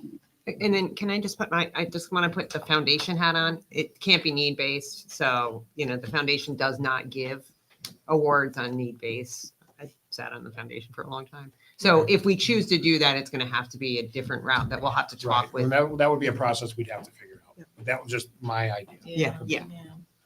I'll tell you. One like, other, yeah. oh, No. go ahead. One other question, would you be amenable to splitting the most expensive trips? Because it could be that you have like a junior or senior that would be really interested, but maybe 4,000 is within reach, 6,000 maybe not. And if you could kind of do a big expensive Like an trip. expensive and then Yeah, alternate them. just to sort of, Absolutely. I'd be I don't know amenable if to there's that. a reason schedule wise. Oh, order events. wise, like you're saying? Yeah, no, Yeah, like I don't know if there's like, big events happening there that you wanted to have the students participate in, but it might idea. just be another thing to like Yeah, put in no, reach for families. Yeah, so I would be certainly amenable to that. There's no rhyme or reason why Yeah. I chose that order. Yeah. I just thought those would be great destinations Yeah. for my curriculum and No, social studies absolutely. curriculum. Yeah. But just, I think even some tweaks like that might help. I'd have to say, just personally, like, I think like for me, like for some of the trips, like I think a completely free trip to me just don't all the way sit well. I do think that not being paid, like I could see some type of benefit. Like, so like for me, I would say what I think would be just my opinion as a single board member is like maybe a discount up to the maximum of your salary. That way you have the benefit of the trip, but also having some skin in the game to me would just make it sound, more committed towards the educational journey, and like, so it's just like the amount of the benefit to me kind of give me pause about, the activities. And that's just my opinion, but I could see some type of benefit. I just think that maybe there should be some considerations about the amount and what would make sense. Yeah. I don't I would understand just, that. Yeah. I would just say that Yeah. EF has this requirement because you need responsible adults to be in Right. charge of teenagers. Yeah. So Yeah. I just gotta say, I mean, I was not like all fun and games when we were in Costa Rica. Like there were stressful times. Like it's Yeah. like it's work when And you're this- and we're wrangling doing all this these over their kids break. around, But it's making not sure like they're going they're missing around. the $6-7 classes that they're grand teaching though, to like, do it. some of these trips, $6-7 grand. I'm like, what I'm trying to say is that like like that's a hefty. So if you apply that across 52 weeks, right, that as a salary, like what I'm trying to say is it's a pretty hefty amount, you know, and I'm just Mhm. trying to say that for me, you know, it's, you know, it just, it's a lot. Like, so I got a question. I hear you. I hear you, Yeah. Mr. Temple. Yeah, I that's just, all. but I just also want to stress that Yeah. it's not like it's. Yeah. I'm not like I don't want to get paid, but it's work Yeah. when you're there I believe doing it. that. I believe it. If you're a responsible adult. And Yeah. EF Tours has it set up where So- they require a chaperone for a certain number of Yes. kids, Yes. right? So So we Yeah, have a so bring- similar situation with the F tours with the Germany trip, right? When the kids go to Germany, not. through- Actually, they through- don't, I don't believe. But that's what I'm tours trying to for- getting at Right. is that one is not school, although we get the information the board, right? That is not school related. Okay. Yes, it is. It is. So there were other trips being planned by the advisor that were not school related, that were through EF Tours. So the GAP program is a program that you Okay. approve as a board. Right. And it is organized between Similar one to of our what we're doing teachers, here. yes, one of our teachers and a group of teachers over in Germany. And it's more of a partnership program where the kids come here and usually in the spring, and then we go there. And it's a little bit different structure. It's not organized by EF Tours. The individual that organizes those trips also organizes trips in private employment for EF Tours.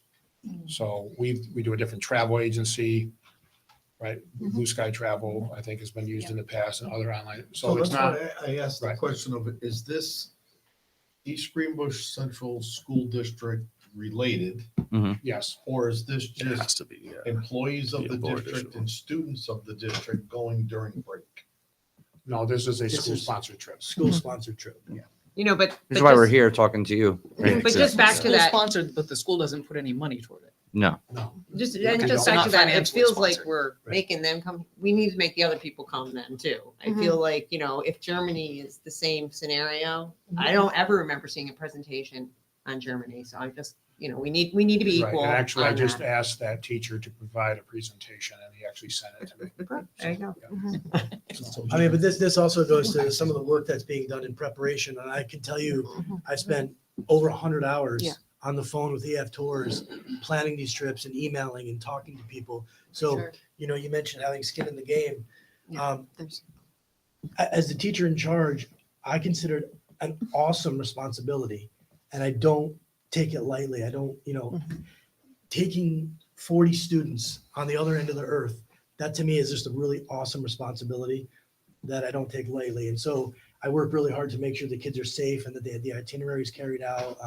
So it's more than just going and sitting at a beach for 10 days and just, you know, on EF, you know what I mean? There is a lot of work that goes into it. No, I hear you. I think it's phenomenal.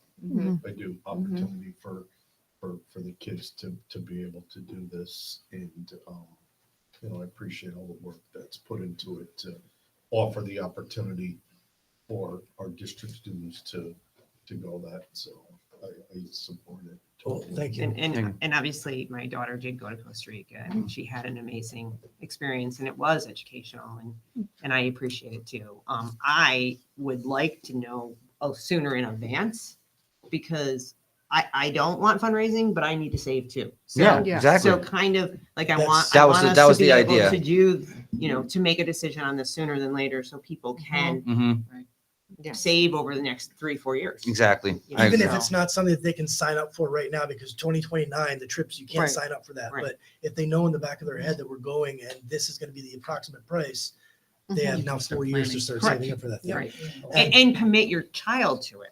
You know, Yeah. that's the other thing. You know, some of them don't want to do it, some of them do. So we need to know who's going to be committed to it as parents. So Now, is there a maximum limit on the number of students that you could take? No, Okay. I will limit it. Right. Because We I have want a to be limit. responsible for We that. want to try to keep the group the size of a bus for when we're Okay. traveling by bus and not have to be split.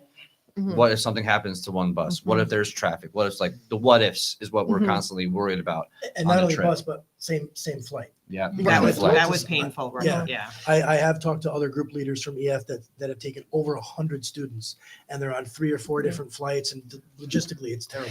I mean, my thought is just, we have this great vision of people planning in advance and, saving for 4 years, and then say we have 80 students do They that, wanna they're go, ready to and go, we're like, and yeah. then we break their hearts and we say only 40 of you can go. True. So I'm just wondering, how do we manage that as well? Is that, if we get this really rolling and do such a great job Yeah, of no, I it, then mean, do we break hearts? You make a great point. I mean, I guess what we could do is we could offer it and just have 2 set group, you know what I mean? Have Mhm. groups that's like, you're going to be in this one group and we work out with EF that the chaperones are with this set chaperones. Like we have kids that we're like, make sure we break up. These are my 5, these are your 5. Like, where's Wagner's kids? Where's Tarkos's kids? Right. I did And head counts. yeah, like, we I did was head like, counts constantly head counting. And we could just say like, this is who you're going to be with. So I see that if I get what you're saying, if we could just make sure that we have set groups that when we travel, we're traveling together. That would be. And So the are 2 you willing groups to just come might not back travel at the next together. maybe at the next meeting and give us a presentation on how Costa Rica experience was? Sure. And bring some students? I think we could wrangle up some In students. 2 weeks, you want to do it? Yeah. Holiday, though. Or- Yeah, I was about to say, should we do that for after in January? Do January? I was just thinking Maybe that's after the new year. Okay. To give them time to. Yeah. Yeah, I don't want to put pressure on anybody to. Does that sound? have to do that. And anybody And who then hasn't maybe- watched the video, it's on the school district website. It's really, And then we can give more thought to the fundraising. We'll have an opportunity to talk with some other agencies. Yeah, I'll just add, like, I run Boy Scouts and we have Rotary sponsors us, and Right. every year they do a campership where they pay for one kid. One I was kid's going to say camp. adopt a Right. scholarship. So like that's scholarship. something that's similar that maybe we can try and do, like what you were saying, Ms. Steinbeck, like have this one thing that we have in our district. And we right? did a lot for Washington, I believe, like that. Jim was working on that Yes, at yes. some point where we had a lot of sponsors to help with that. There's was a that lot of through the fraternal district, though? Organizations That was through the within our district. district. that Mhm. like, I'm would be wondering willing if to help, if it's asked. possible to even set up like a bank account or something that's not affiliated with the district that could be used for. Well, that's So- tough. That's when you're gonna get Miss Mulligan. Her hackles are going up over Right. there. I know that already. Yeah, like the Washington trip goes through a It student goes- activity club. Right, it Yeah. goes through the district. It has to have right? some accountability. As an Yeah. extra Right. classroom student club. Right. Ideally, you want to partner with an organization that's they can manage that for you. Yeah, exactly. You guys can find it. I have faith. Okay. I just want to say also on another aspect of the educational aspect of it. I also saw firsthand, and you can probably attest to this, it's not just curricular education, it's watching the kids grow, stepping out of their comfort zone. I had some students that were petrified of first time on an airplane, never spent a night away from home. And when we got there, went to the hotel and like finally settled down, just started crying. They missed home. They didn't want to be there. They wanted to go home. What did they do? Why did they decide to come here? And after 2 days of that, they just found they had so much fun. They made friends. We had one student who was on a mission to get the phone number of what did they say? They wanted to get the phone number from every other group that they met. Yeah, because we'd meet other EF groups when we were stopped at hotels because we use similar hotels, and And so that's they're when the like, bridge collapsed in Baltimore. And we met a crew from Baltimore, and they're like, "Oh, we were all talking about the bridge collapsing and everything. yeah, Like, so it's they're been like- crazy." They're increasing their their social network, and just it was just really good to see the kids interacting in a different way that's not sitting in a classroom with rigid rules, and just I thought that was for me very rewarding. Yeah, there's the volcano went off in San Jose, and one of the groups got stuck in San Jose for like a week, and they're texting with them, be like, "You got out at the right time," like because they're talking to kids from like Michigan. All right. Appreciate it. Thank you. Thank Very you. much. Thank you. So January. I think it's the 8th. I was just looking. Does anybody have the board calendar? I'll nominate somebody. If we could do it in the second meeting in January, that's my son's birthday. Oh. Yeah. Oh, then I Sorry. can't nominate somebody. 24th? 22nd? 22nd Yeah, January? that works. Okay. Sorry, thank you. All right, very good. That's fine. Jim, I just have one comment. This policy was written a long time ago. I don't think it really contemplated these kind of trips. I would like to see the policy committee look at something more structured. I hear a lot of suggestions and ideas. And there's no structure to the things that we're talking about procedurally. except for you have toured, but if we're gonna take some responsibility here, I want to see some international Yeah. language around international trips that is specific to what is happening here, Okay. related to the policy. So I think it would be very. All right, very good. Thank you. So take a look at that. All right. Thank you very much. Thank you. Thank you.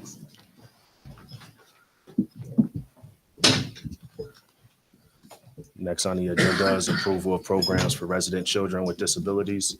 Is there any questions or comments on this item? Is there a motion to approve? Ms. O'Brien, is there a second? Ms. Turner, all in favor? Everyone's in favor. Motion passes. Driver education program, is there any questions or comments on the driver education program? No questions or comments. Is there a motion to approve? Mr. Mann, is there a second? Ms. O'Brien, all in favor? Everyone's in favor. We do have a new online registration platform. We are using Family ID, the program that we use for athletics, and Yeah.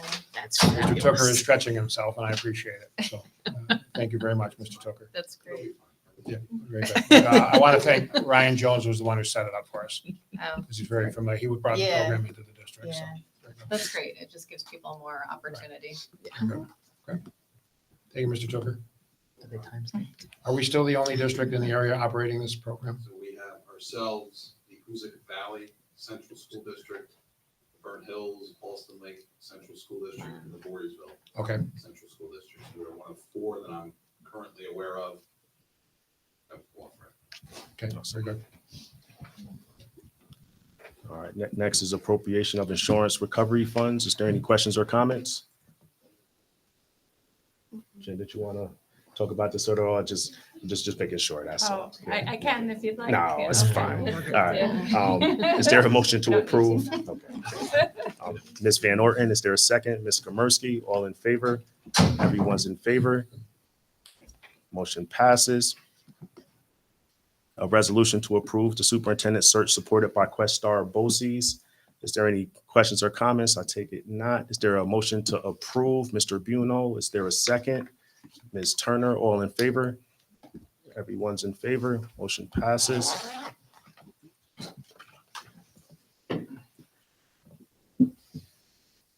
A resolution to approve the EGTA MOA agreement. Is there any questions or comments? No questions or comments. Is there a motion to approve? Mr. Mann, is there a second? Ms. Phillips, all in favor? Everyone's in favor. Motion passes. In committee reports, Ms. Mulligan. Yes, thank you. About a week ago, we had our first health insurance review committee meeting of the year. But a couple of the things that we highlighted as part of the committee was reviewing some trends with our prescription drug coverage. So we're part of the CASHIC consortium, where our health insurance, we have health insurance plans through Highmark and CDPHP. And then we're also self-insured for our prescription drugs. We are seeing some unfavorable trends in RX. And so right at the moment, our drug costs are increasing exponentially. So we shared some information on the trends. There's a link in there. We're expecting increases in premiums going into 25, 26. We had a decent increase going into 24, 25. So we're looking to manage that. CASHIC, as a whole, there's 22 member districts of that consortium, and they're looking to see how they can manage some of these higher cost RX prices. And one of the things that they're engaging with and they're reviewing with districts is this concept of free market health, which is basically a specialty and non-specialty way to shop the market for different drugs that has some, currently our RX plans do have some prior authorizations built in.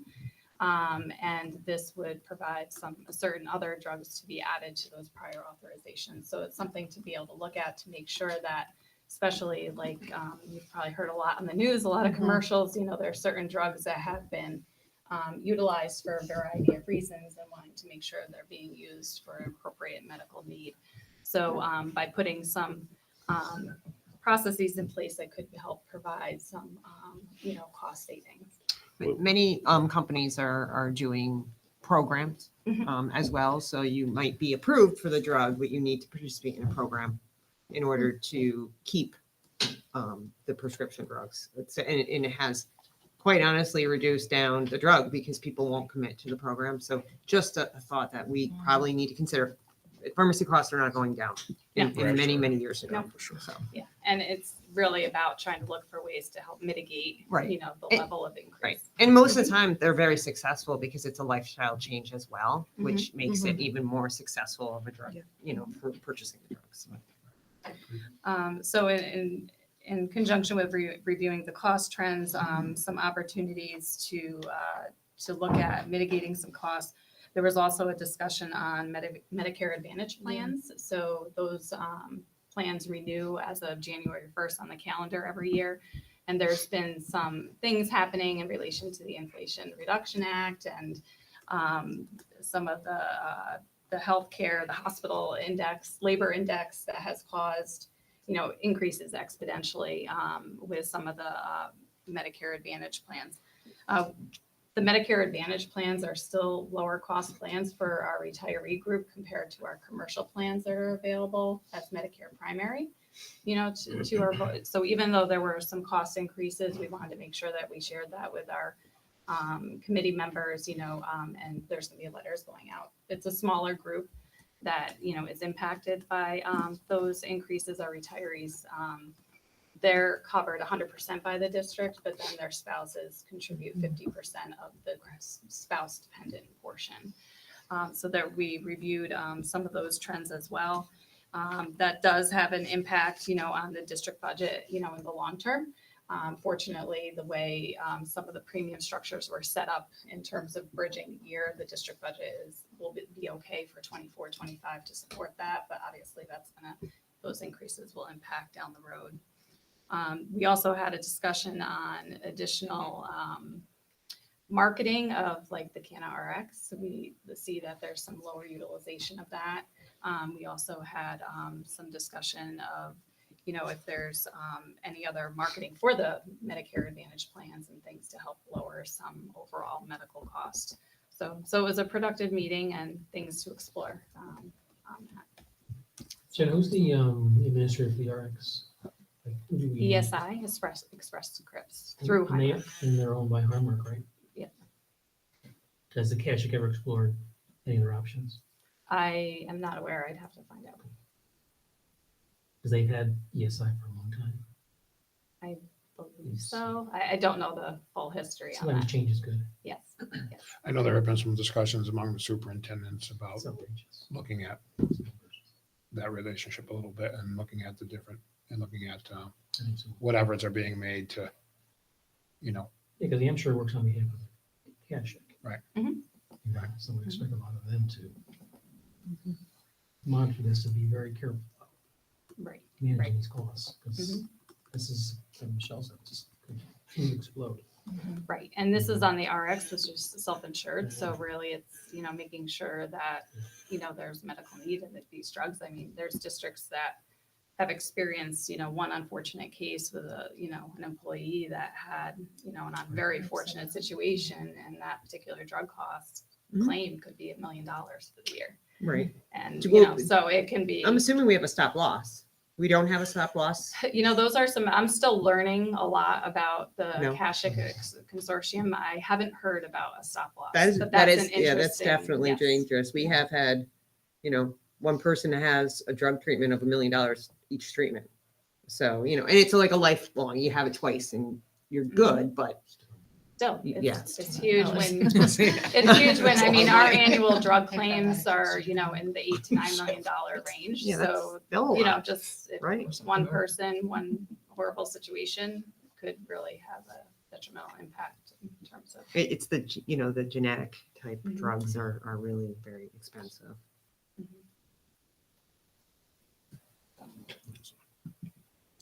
Thank you, Ms. Mulligan. Mhm. All right, next is our Professional Development Committee meeting. Mr. Stiles. Yes. Yeah, thank you very much. So just give you some highlights. We had a professional development committee meeting on November 18th. We had some discussions around our professional development days for this school year and the days that are remaining. Actually, we had a little discussion on how positive the November 1st PD day has been in terms of the actual date that I think That was me.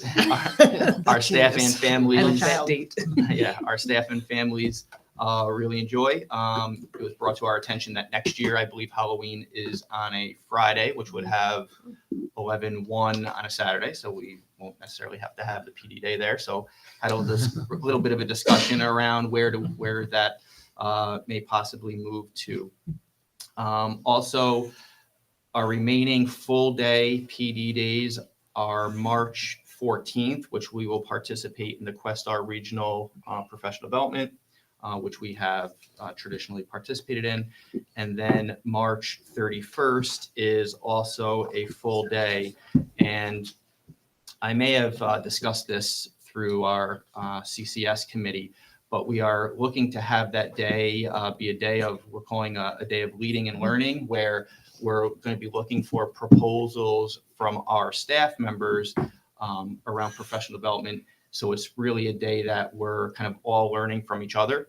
A lot of positive feedback to the groups that I've discussed that with.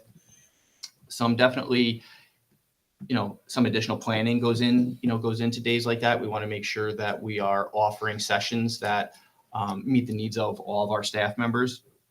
So we're going to be having a subcommittee of our professional development group that's going to work with me. We're going to have a proposal and evaluation process of those proposals for professional development.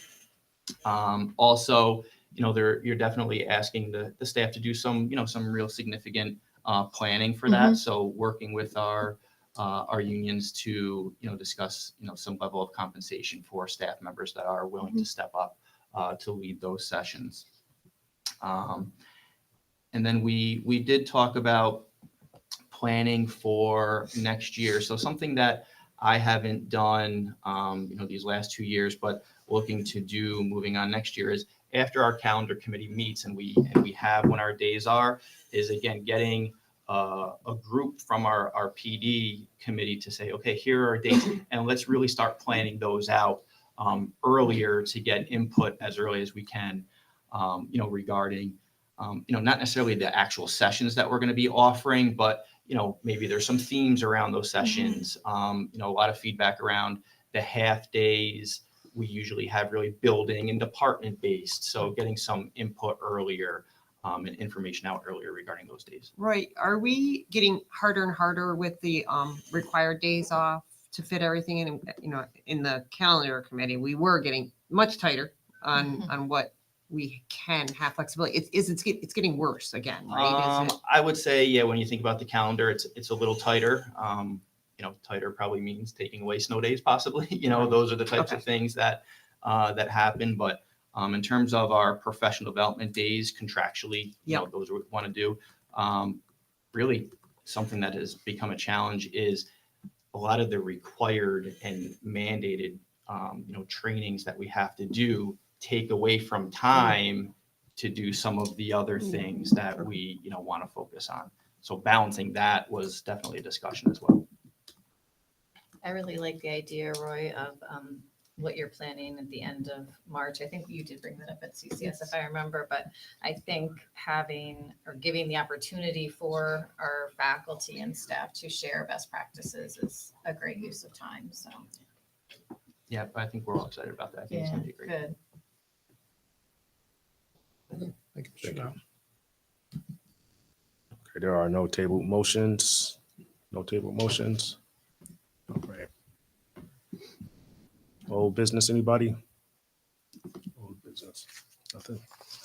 All right, consent agendas. Is there any questions or comments on the consent agenda? I have one. I think it's just an oversight, but in the wrestling trip, in the 2 track trips, it says if a student athlete needs assistance, I think financial assistance, it can be, accommodated. It doesn't say that in the wrestling one. I assume that's just an oversight Okay. versus, a support It's for not track determined. versus Yeah. like nothing. Not no determined. I think it's probably an program. oversight, but I'll Okay. double check it and I'll send the board an email. Yeah, no, Okay. we can Very talk about it next meeting. I just Okay. was curious about that. So if I can just make it a comment on the overnights really quick, I encourage them. I think it's a great learning experience for these students. So happy to see that, you know, a couple different sports are doing it now. So just to keep that in mind. So Right. thank you for, you know, for considering that. Thank you. Okay, is there a motion to approve the consent agenda? All right, Ms. Turner, is there a second? Ms. Phillips, all in favor? Everyone's in favor. Motion passes. All right, there's no addendum today. Nope. New business.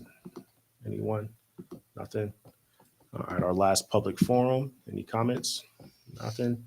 Board forum, starting on my left, Ms. Van Orton. I'm all set. Oh, I just want to give a plug for Ed Foundation. In the next couple weeks, there's the Hall of Fame applications that are in, by, I believe, the 15th, maybe. Yeah. So just keep those in mind. If anybody in the public has somebody to nominate, look at the website and it's there. And we are going to deal with the Winter Fest again this year and help, you know, coordinate that. So that's going to be up and coming as well in January. There's also the community leader thing. I don't know. Community when the leader is deadline- part of the Hall of Fame. Yep. Yep. Well, I Yeah, think there were two deadline There's different. two, Yeah. right? It's Community both member, rec- yeah. one is somebody who graduated from here and the other one is a community member that has given a lot to our community but has not graduated. awesome. Mr. No, I just Beach. want to say I'm looking forward to the superintendent search process, and I'm going to think that Jeff's involvement will be crucial as well. He knows the region well, and hopefully, get the word out first as well. Planting some seats. Really support the board in this. I'm already planting some seats. And I think it's going to be a dynamic process, and I think that our goal is to be as transparent as possible and make sure that the board members have as much input as possible in this whole process, and your voice is important. Thank you for taking it on. Yeah. Yes, thank you. Agreed. Mr. Mayor. Thank you, Marty, for coming out of retirement. Yeah. Helping us out. Really appreciate that. You're welcome. How was your first meeting? We'll do it again? 3.5 months, 4 months, right? Yeah, it was 4.5 months to retire. It was nice. Now you're at the I'll say, table. It's nice. I got a name tag and a free water. Don't get used to Yeah, it. yeah, so, I'll see you at next meeting. They're probably gonna be a lot longer. Get used to it. Thank you, everybody. It's nice to be back and supported. I will say, Mark, that I had a warm welcome. The other day I was here and I came out of the bathroom and everyone was lined up clapping. And I was like, wow, this is amazing. It's only my first day. And then I saw the kindergarten parade right behind me. But yeah, the staff's been super supportive. They're very knowledgeable and it's good to give back after 32 years. So I'm glad I'd be able to help. And thank you for this opportunity. Thanks. Awesome. Yeah. No, I'm gonna second Mr. Buno's comments, and I want to thank you, Mike, for taking on, using your experience, with Questar BOCES, representing East Greenbush for so long, and being entrenched right with Questar. All the people over there. You could represent our district, understand the needs, looking forward. I think it's a great asset. I also want to thank, Questar BOCES too, Dr. Cruz and Dan Sherman. It's a great crew over there. They really prioritize our district. Obviously, they prioritize every district, but we have a great relationship with them, and I always hear, from Dan every time I see him about all the work going on here. Dr. Cruz, the same thing. So I'm very optimistic in the direction that we chose, and I'm looking forward to hearing more on that front. I still have one element, Yeah. sorry. Yeah. So I had the opportunity today at the military. Questar came out to our base for a tour, and it was the heavy equipment group. And I had the opportunity to address them. Yeah. And there was a lot of kids from our district here in East nice. Greenbush that were there that I got to talk to, and just tell me how much they enjoy that program and the opportunity that they have to go to that program. So it was pretty neat to not only see kids from all our BOCES, but that there was some from Columbia Yeah. that were there too, which was Yeah. which was really Absolutely. nice. Absolutely. Ms. Turner. I'm good. Ms. O'Brien. I guess just echo what everybody says. It was a good presentation from Questar. I think they have a good sense of, certainly running searches like this. It's, bigger than a lot of the other component districts in Questar. So I think we're off to a good start with that. And yeah, thanks, Marty. We've got a couple of big, jobs to fill at this point, so we appreciate it. All right, then you're welcome. Looking forward. Thank you. Awesome. This time, Just one thing, I was able to get into a school recently for a Thanksgiving celebration, and it was really a really nice hour or so, and got to see a school's version of the Macy's Day Parade with balloons and down the hall, and it's like the cutest thing that I've seen in a really long time. My 17-month-old appreciated the bluey one and was screaming. So it was just really nice. And I think I'm holding on to moments like that, right, on the hard days and stuff. So just wanted to share that with everyone. awesome. Thank you, Ms. Steinbach. Thank you, everybody. Thank you. Thanks for coming. And do we need a motion We do. to adjourn? Mr. Yeah. Buno, a second. Ms. Skamersky, all in favor? Everyone's in favor. Motion adjourned.